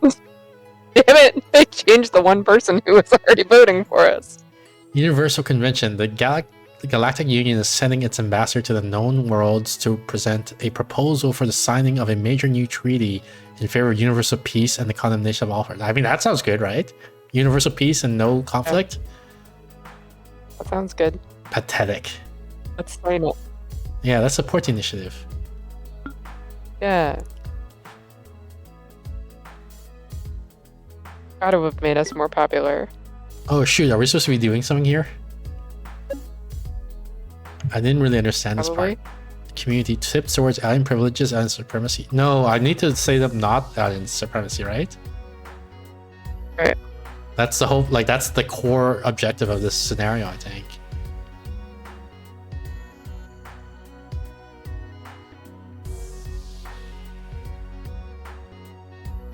Maybe this person? Characters' ideas are too centered for this team? Okay. How... No, they're also too centered. Okay. Even me? Wait, what? I don't understand it. And I think I accidentally unassigned people from working wherever they were working.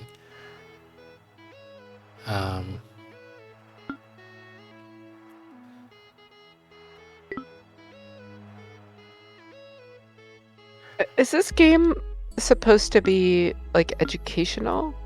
I don't know. It feels like at the threshold of educational versus fun.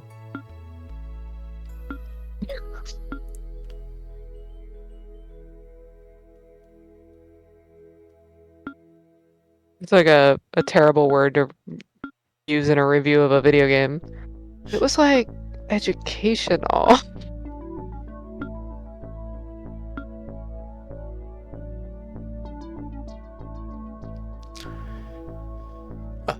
How do we do this? The one big problem with this game is they're not labeling the... Oh, here we go. I just said they're not labeling what, like, the headings of the table, so I don't know what we're, you know, what these are, but now I realize if I hover this, then I see what it is.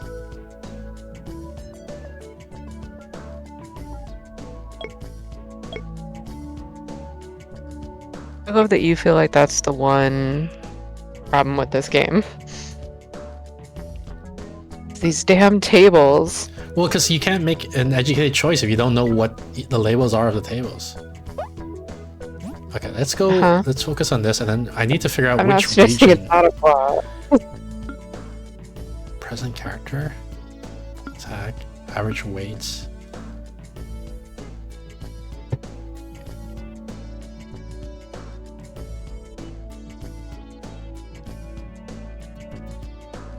Yeah, just any place where I have a popular one is fine. Where's this guy doing? Hamburg? It's at 86. That's okay. Keep working on that.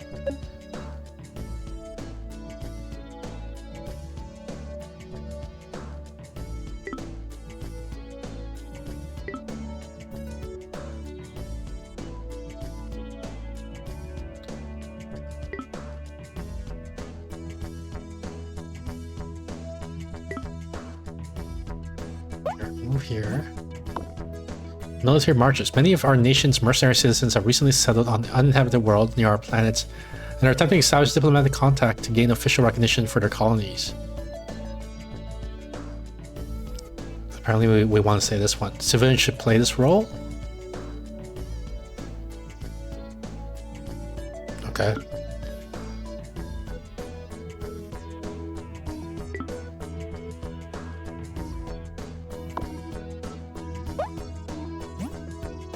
Eloquence. Ubreviv gradually honed his oratorical skills in the Hamburg conurbation as the BM voters became more interested in his oratorical abilities. Very good, I guess.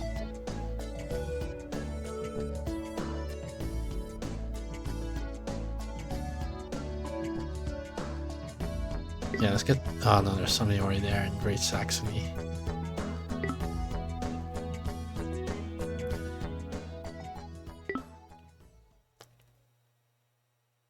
Let's get this person here.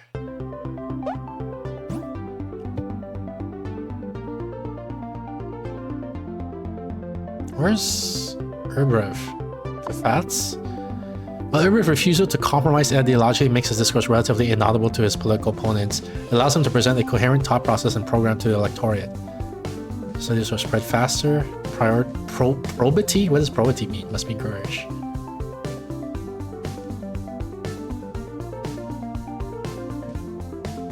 Well, whatever, I'm just choose this one. Where's Pafats? Oh, here it is. Okay, so we can move him to this region. I feel like I'm getting 5 votes. 5 out of 950. 7 votes! Or seats, rather, I guess. So we are making progress. Sonja is currently at Hessen something. So let's move her to Swabi. We're doing like a whirlwind campaign tour where we're just moving from city to city trying to get our weight above 1.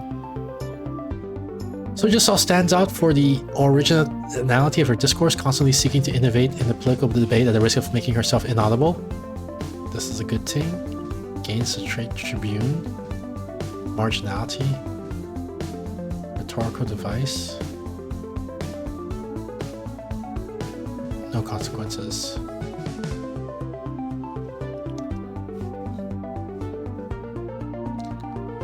Let's encourage her, I guess, right? Yeah. What's the exclamation point on this? Political darling? Or political daring? Okay. I don't want to be in politics anymore. But how else are you going to affect change? It affected me change. You notice that Sanja Sal is becoming increasingly distant. Her commitment to your campaign team is waning.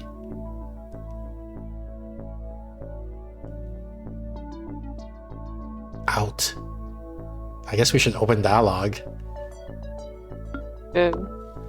A major national media is organizing a major debate, bringing together the main election candidates. This is your chance to put forward your ideas and face your opponent directly. Amazing. You are not invited.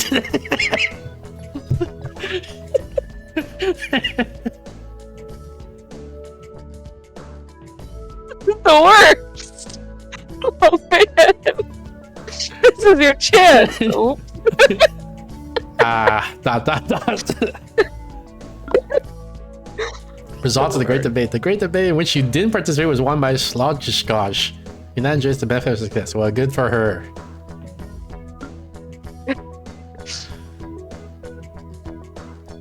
Who's in Swabia? She is. Okay. So let's move her to Bavaria here. And how am I doing?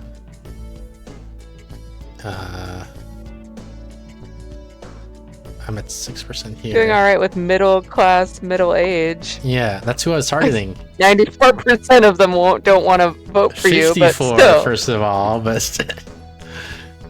it's okay. Now we're gonna go for middle class seniors. Great. Sociological withdrawal. The middle class senior people are tired of this election campaign, accused the main candidates of not paying enough attention to prom. Is that my opportunity to swoop in and say, hey, actually, I care about your problems? You're not invited.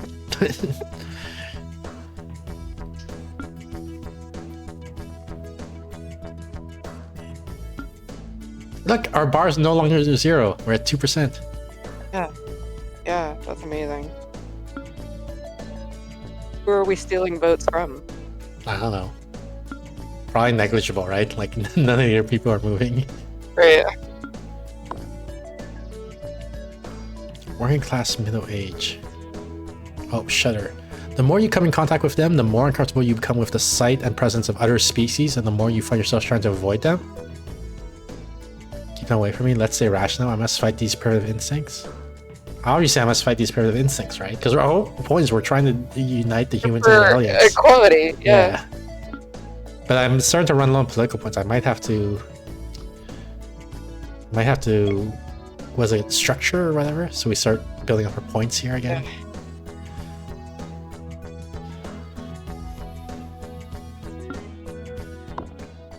Okay, I'm trying. I need to go to. Oh crap! There's not one. The ship of a group of colonists from Great Saxony has run aground on the satellite near the destination. News of this catastrophe has reached us, and our fellow citizens are deeply moved by their tragic fate.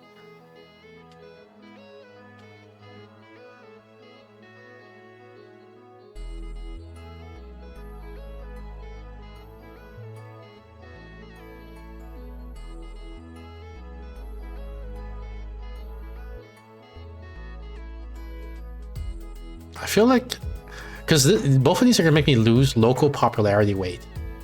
I feel like I can't afford that right now. Like my local popularity is way too low, so I feel like I should go for how sad and then not Be take like, the hit. oh, that's sad. Yeah, Yeah, very politically safe response. right.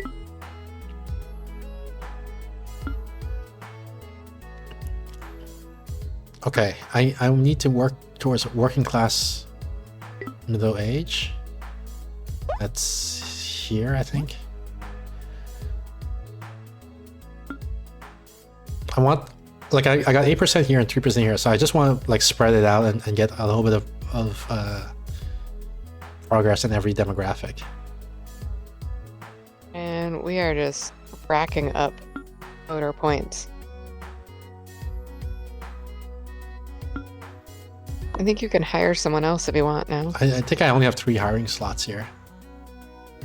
Oh, okay. Cosmopolitan conflict, a violent clash between the human and an alien civilization has broken out in Franconia, and many voters and politicians are speculating about the reasons behind it, which the authorities are still trying to determine. The peace between the species is a priority, obviously, is what we're gonna do. Yeah.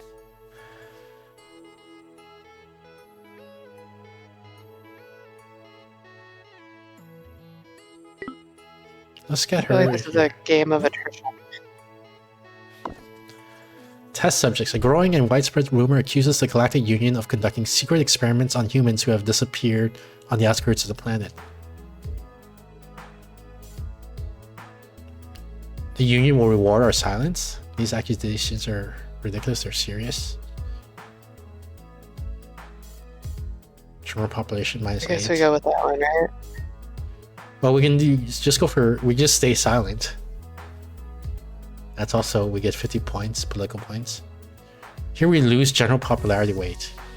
But we gain... What are we gaining? Community equality. The union membership. I think this is something we're going to influence the ideologies of the general public towards what we want, which is Galactic Union full cooperation, for example. But we are going to become less popular, voting wise. And I'm not sure how much weight to give each of these, right? Like I feel like we can influence more change once we're in power. So maybe I'm thinking just keep quiet so we don't lose popularity. And Okay. because we're not... Don't be congruent. Yeah, I mean, because I don't like, even if we help with the ideology here, our real goal is human alien peace, right? It's not necessarily the UN cooperation.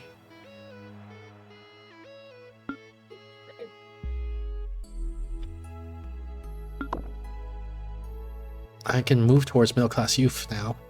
Infinite knowledge. The historical accounts and scientific articles about the galaxy that you acquire in the course of your political career fascinate you and occupy much of your attention.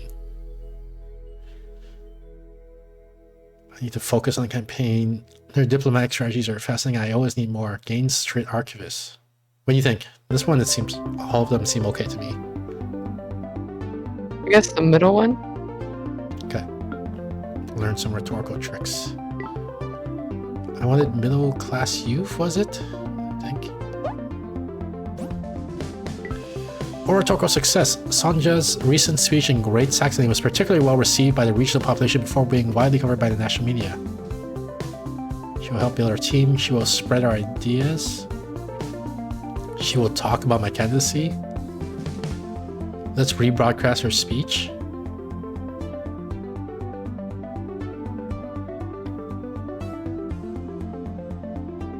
Should we go for global, general popularity, or Yeah. local? Yeah, let's just rebroadcast.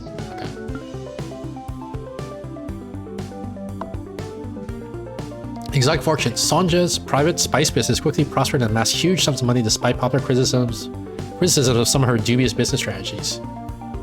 I don't see a problem with that, or none of that here. Oh, we have to fire her if we do that. Or we say I don't see a problem with that. But we lose some popularity with that. I guess that's okay, right? I don't want to fire her is the thing, so... She just gave that great speech. Yeah. For God's sake, why couldn't she have divested?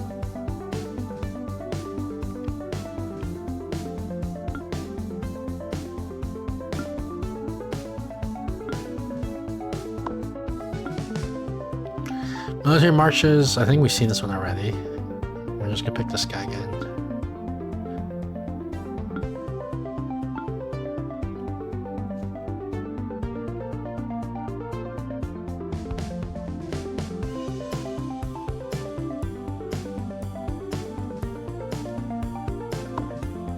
This in war, a major armed conflict has broken out between two worlds near our sector. News of the skirmishes and devastation caused by their clashes reaches us daily. Frightening. So this is the only good one. Frightening. Yep.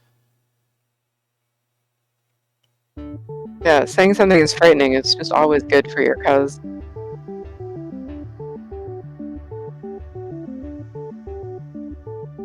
I need to move Ubrev somewhere. Communication. Our nation has received a request from a neighboring empire to establish an embassy on our world and to assist their integration into the interplanetary diplomatic community. They deserve an answer. They deserve our support. They deserve our insult.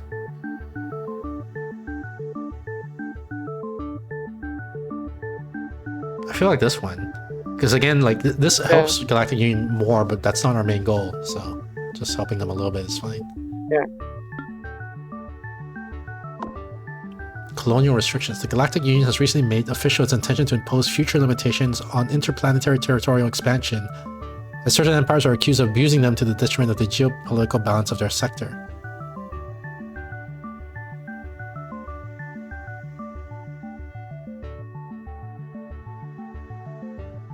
I'm gonna go with this one, no consequences, because again, I don't want to lose general popularity for Galactic Union.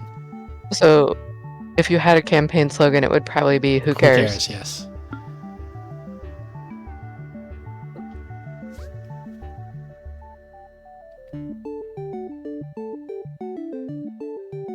Here, I want to move Ubrev to here, I think. New Pomerania. Yeah. Fantastic.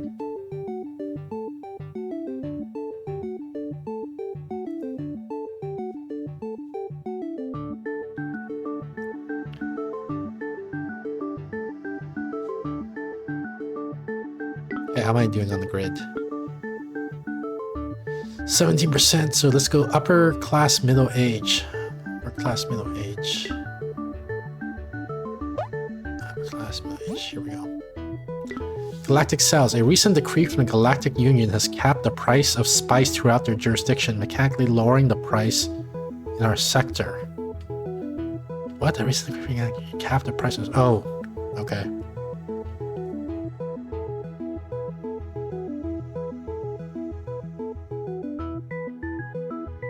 I guess excellent news. This is the one that has lots of green in it. Yep.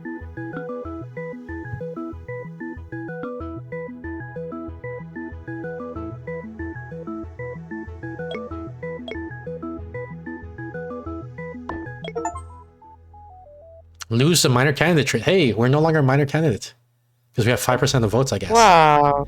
Thanks to your recent rise in the opinion polls, you can now present yourself as a credible candidate to all voters. The serious business begins. You're not invited.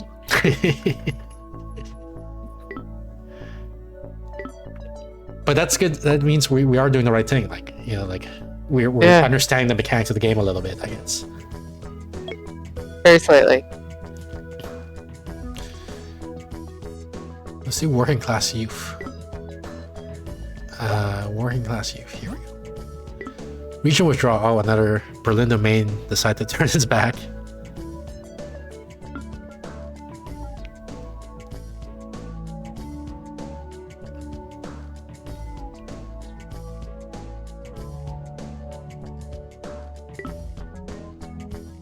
Let's move her here.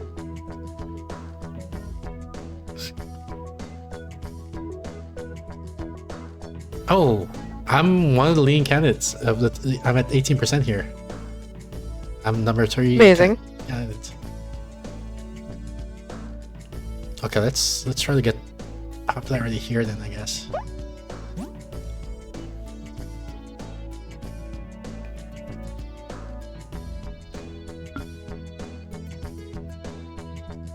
Upper class youth.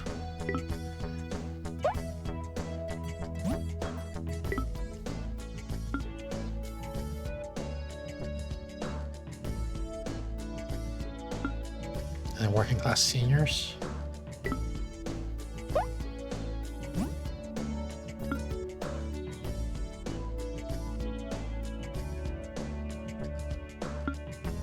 And upper class seniors.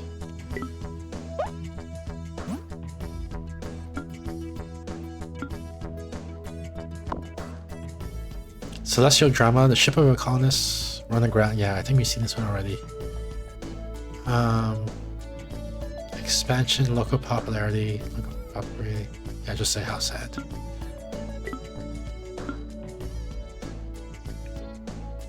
Working class middle age.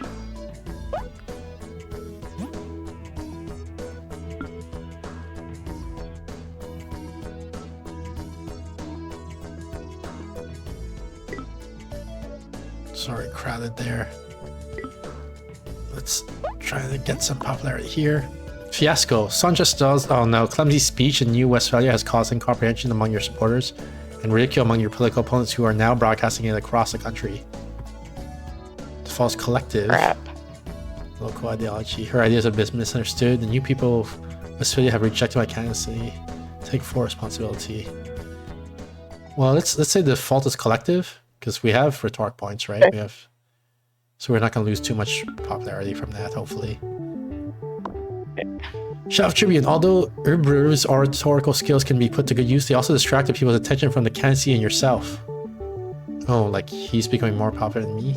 Monopolize the floor out?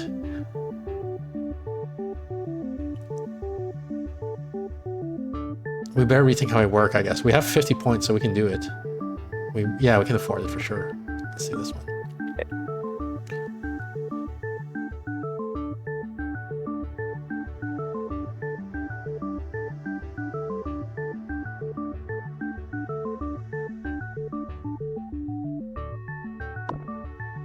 Major national media is organizing a major debate bringing... Oh!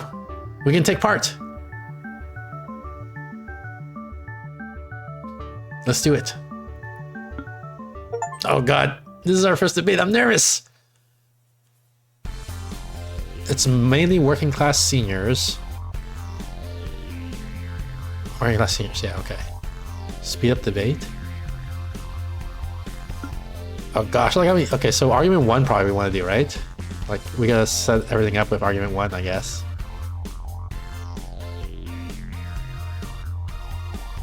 Wait, we are working class senior.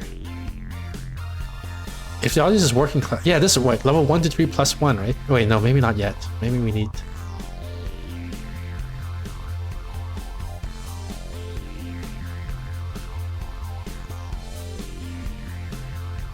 Yeah, let's start with basic. Confirm your hand. Discard. Oh, discarding? No, I want to confirm my hand, I guess. This seems fine. Which one's me? What's the night of blue guy? I am the blue guy, okay. Play this card. Wait, why did I start with a level 1 argument already? Monopolize the floor, what does that do?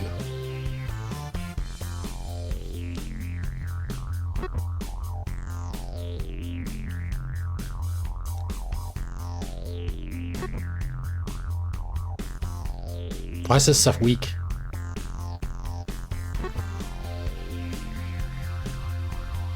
Poison gift? They don't tell me what the cards do. Weaken. This character has recently suffered rhetorical difficulty, solidity of research -1. How do I get rid of that? A bit of humor will win the sympathy of the audience if it doesn't fall flat on its face. Creates the strengthen effect or remove the weaken effect. That sounds good, right? Or I get pampered. Should I go for it? Sure. Wish me luck. I think it worked because the thing went away. Hydrate? Alright, Tess will hydrate. Thank you.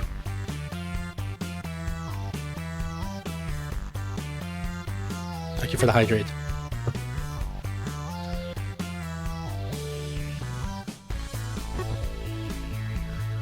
Okay, it's our turn.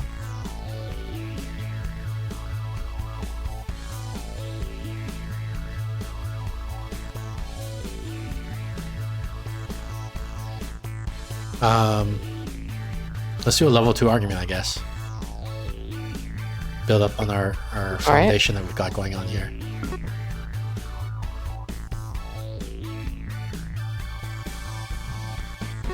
So far, this guy and I, we're like kind of neck and neck.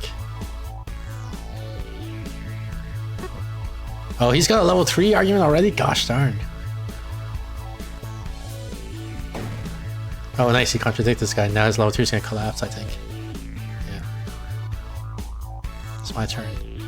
Do I even have a level 3 argument? I don't. Just put another level 2, I guess.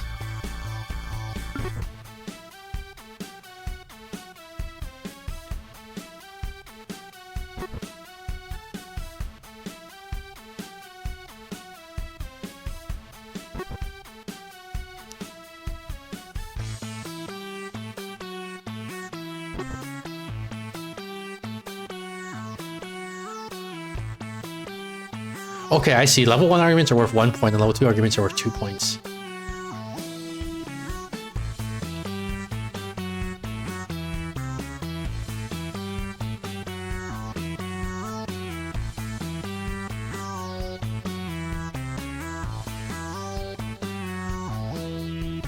I guess we can play this. We're pretty solid right now. We got our solid foundation, so this should survive pretty well. Yeah, there we go. Look at that. Huge structure.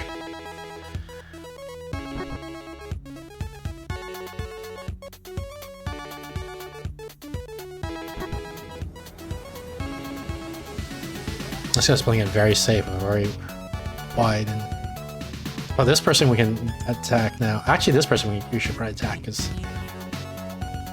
they're more in the lead.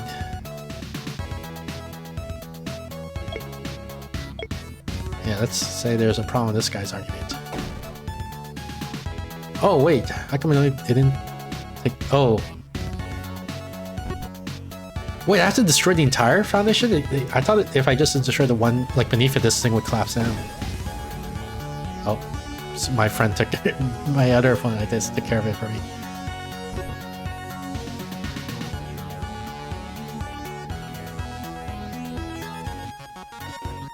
Okay, let's see.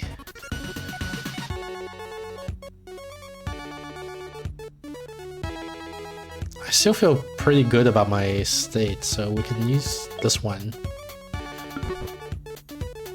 Oh, it didn't do what I thought it would do. I thought it was gonna increase my level 3 as well.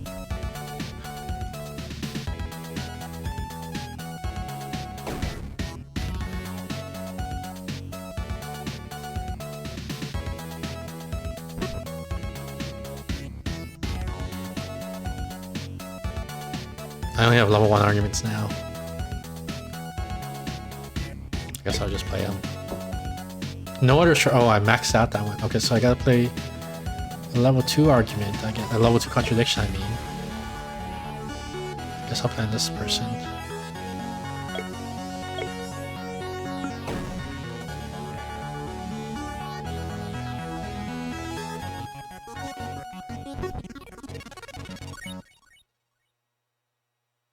Vehemence. I didn't see what they did. I guess it damaged them in some way.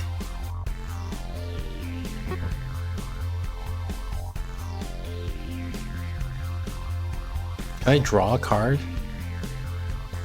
Because I can't. Yeah, I have level 3 contradiction, but nobody has level 3 arguments. Whatever.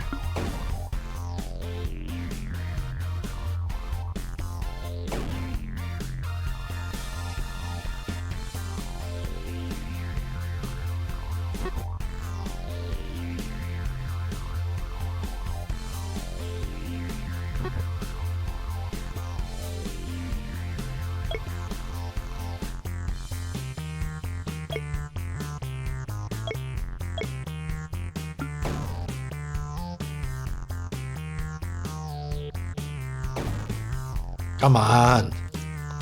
Why are you attacking me like that?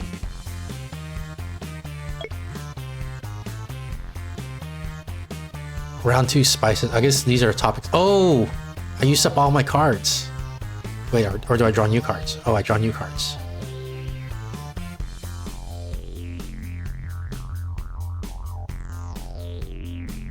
These seem fine. Why do I start with one argument already set? Or one block? Yeah.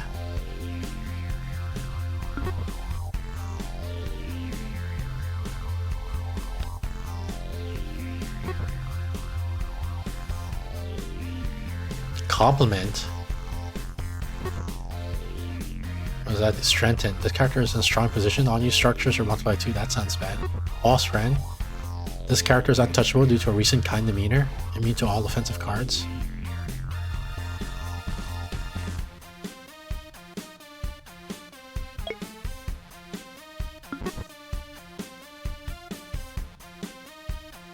Dull speech.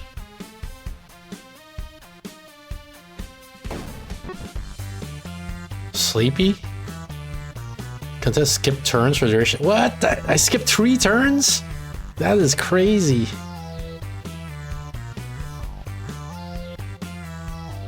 Can I speed up then? Get back to my spot.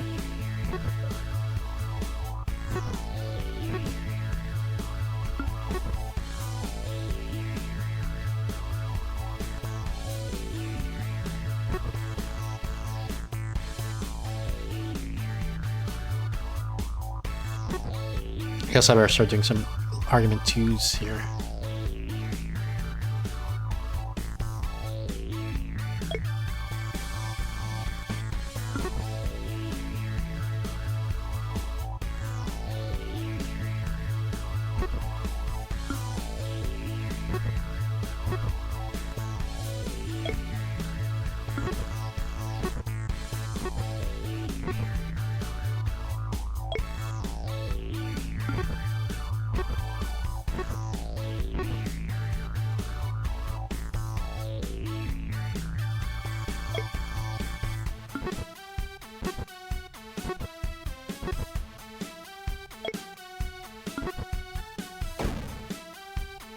You're kidding me, come on.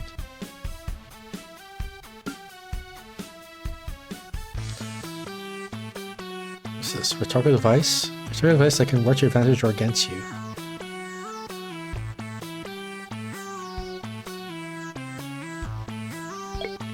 I'm gonna get a contradiction too. I feel like I don't use them that much.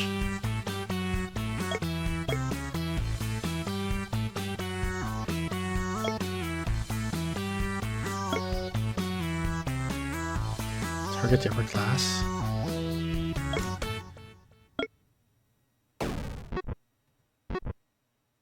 Argument 3, okay.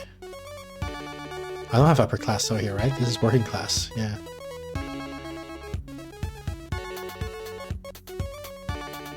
+1 lower structure.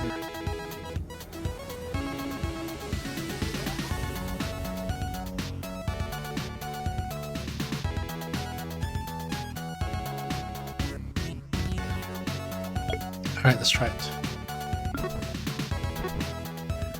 Subject avoided. Contested skip turn for the duration of that effect. Okay.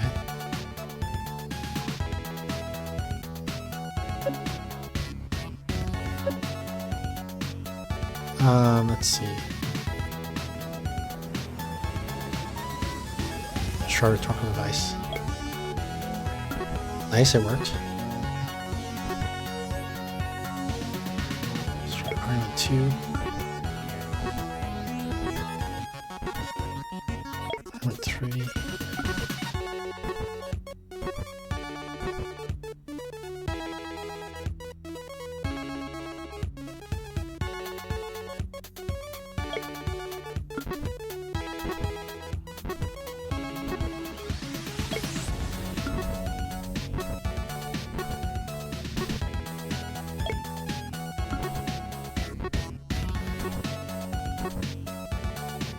This person is very unbalanced. I feel like we can destroy this person's arguments pretty easily now. Get rid of this guy.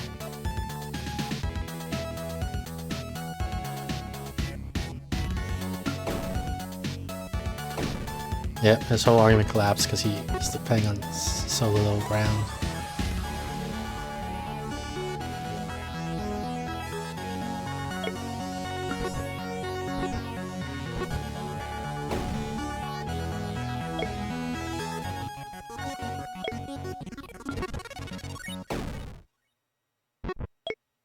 Debate over. Conclude. How do we do?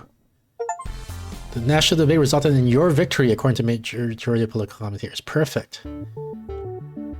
Like plus 5,000 ideological weight. Wow. What do you think? Is this a good stopping point? This is a great stopping point. We won the debate. Save. An event is ongoing? Okay, hang on. We gotta resolve this event, I guess. Universal Convention. The Galactic Union is sending its ambassador to the known worlds to present a proposal for the signing of the major new treaty in favor of universal peace and content. Yeah, that's good, right? World peace? Universal peace, even more than world peace. Let's do it. And then let's save. Game save, understood. Quit. So there we are. Look at our left eye, right eye abbreviation scheme. Amazing. So what would you say, Steph? I feel like we learned a lot about German politics today. So much about German politics. All right. Actually, if in 10 seconds, explain. There was some sort of conflict in Northern Ireland. Can you explain that to me real quick? No. All right. I'll see you next time, Steph. Okay. Good night. Bye. Bye. And let's see the Cat Parade Interact play. So thank you everyone for tuning in. That was Vox Populi Germany 2025. We made a lot of progress. I felt like we were doing pretty well there, getting the votes and all that. My regular schedule, top left corner of the screen, every Thursday, 7:30 p.m. Pacific. That's about 2.5 hours ago in your time zone. You got the Steph Thursday stream where we play puzzle games and the object games, sort of stuff with my co-host Stephanie.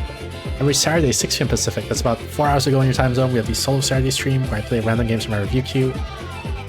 We got the Discord. Join the Discord for updates to the schedule and any announcements for off-schedule streams. And yeah, I think that's it.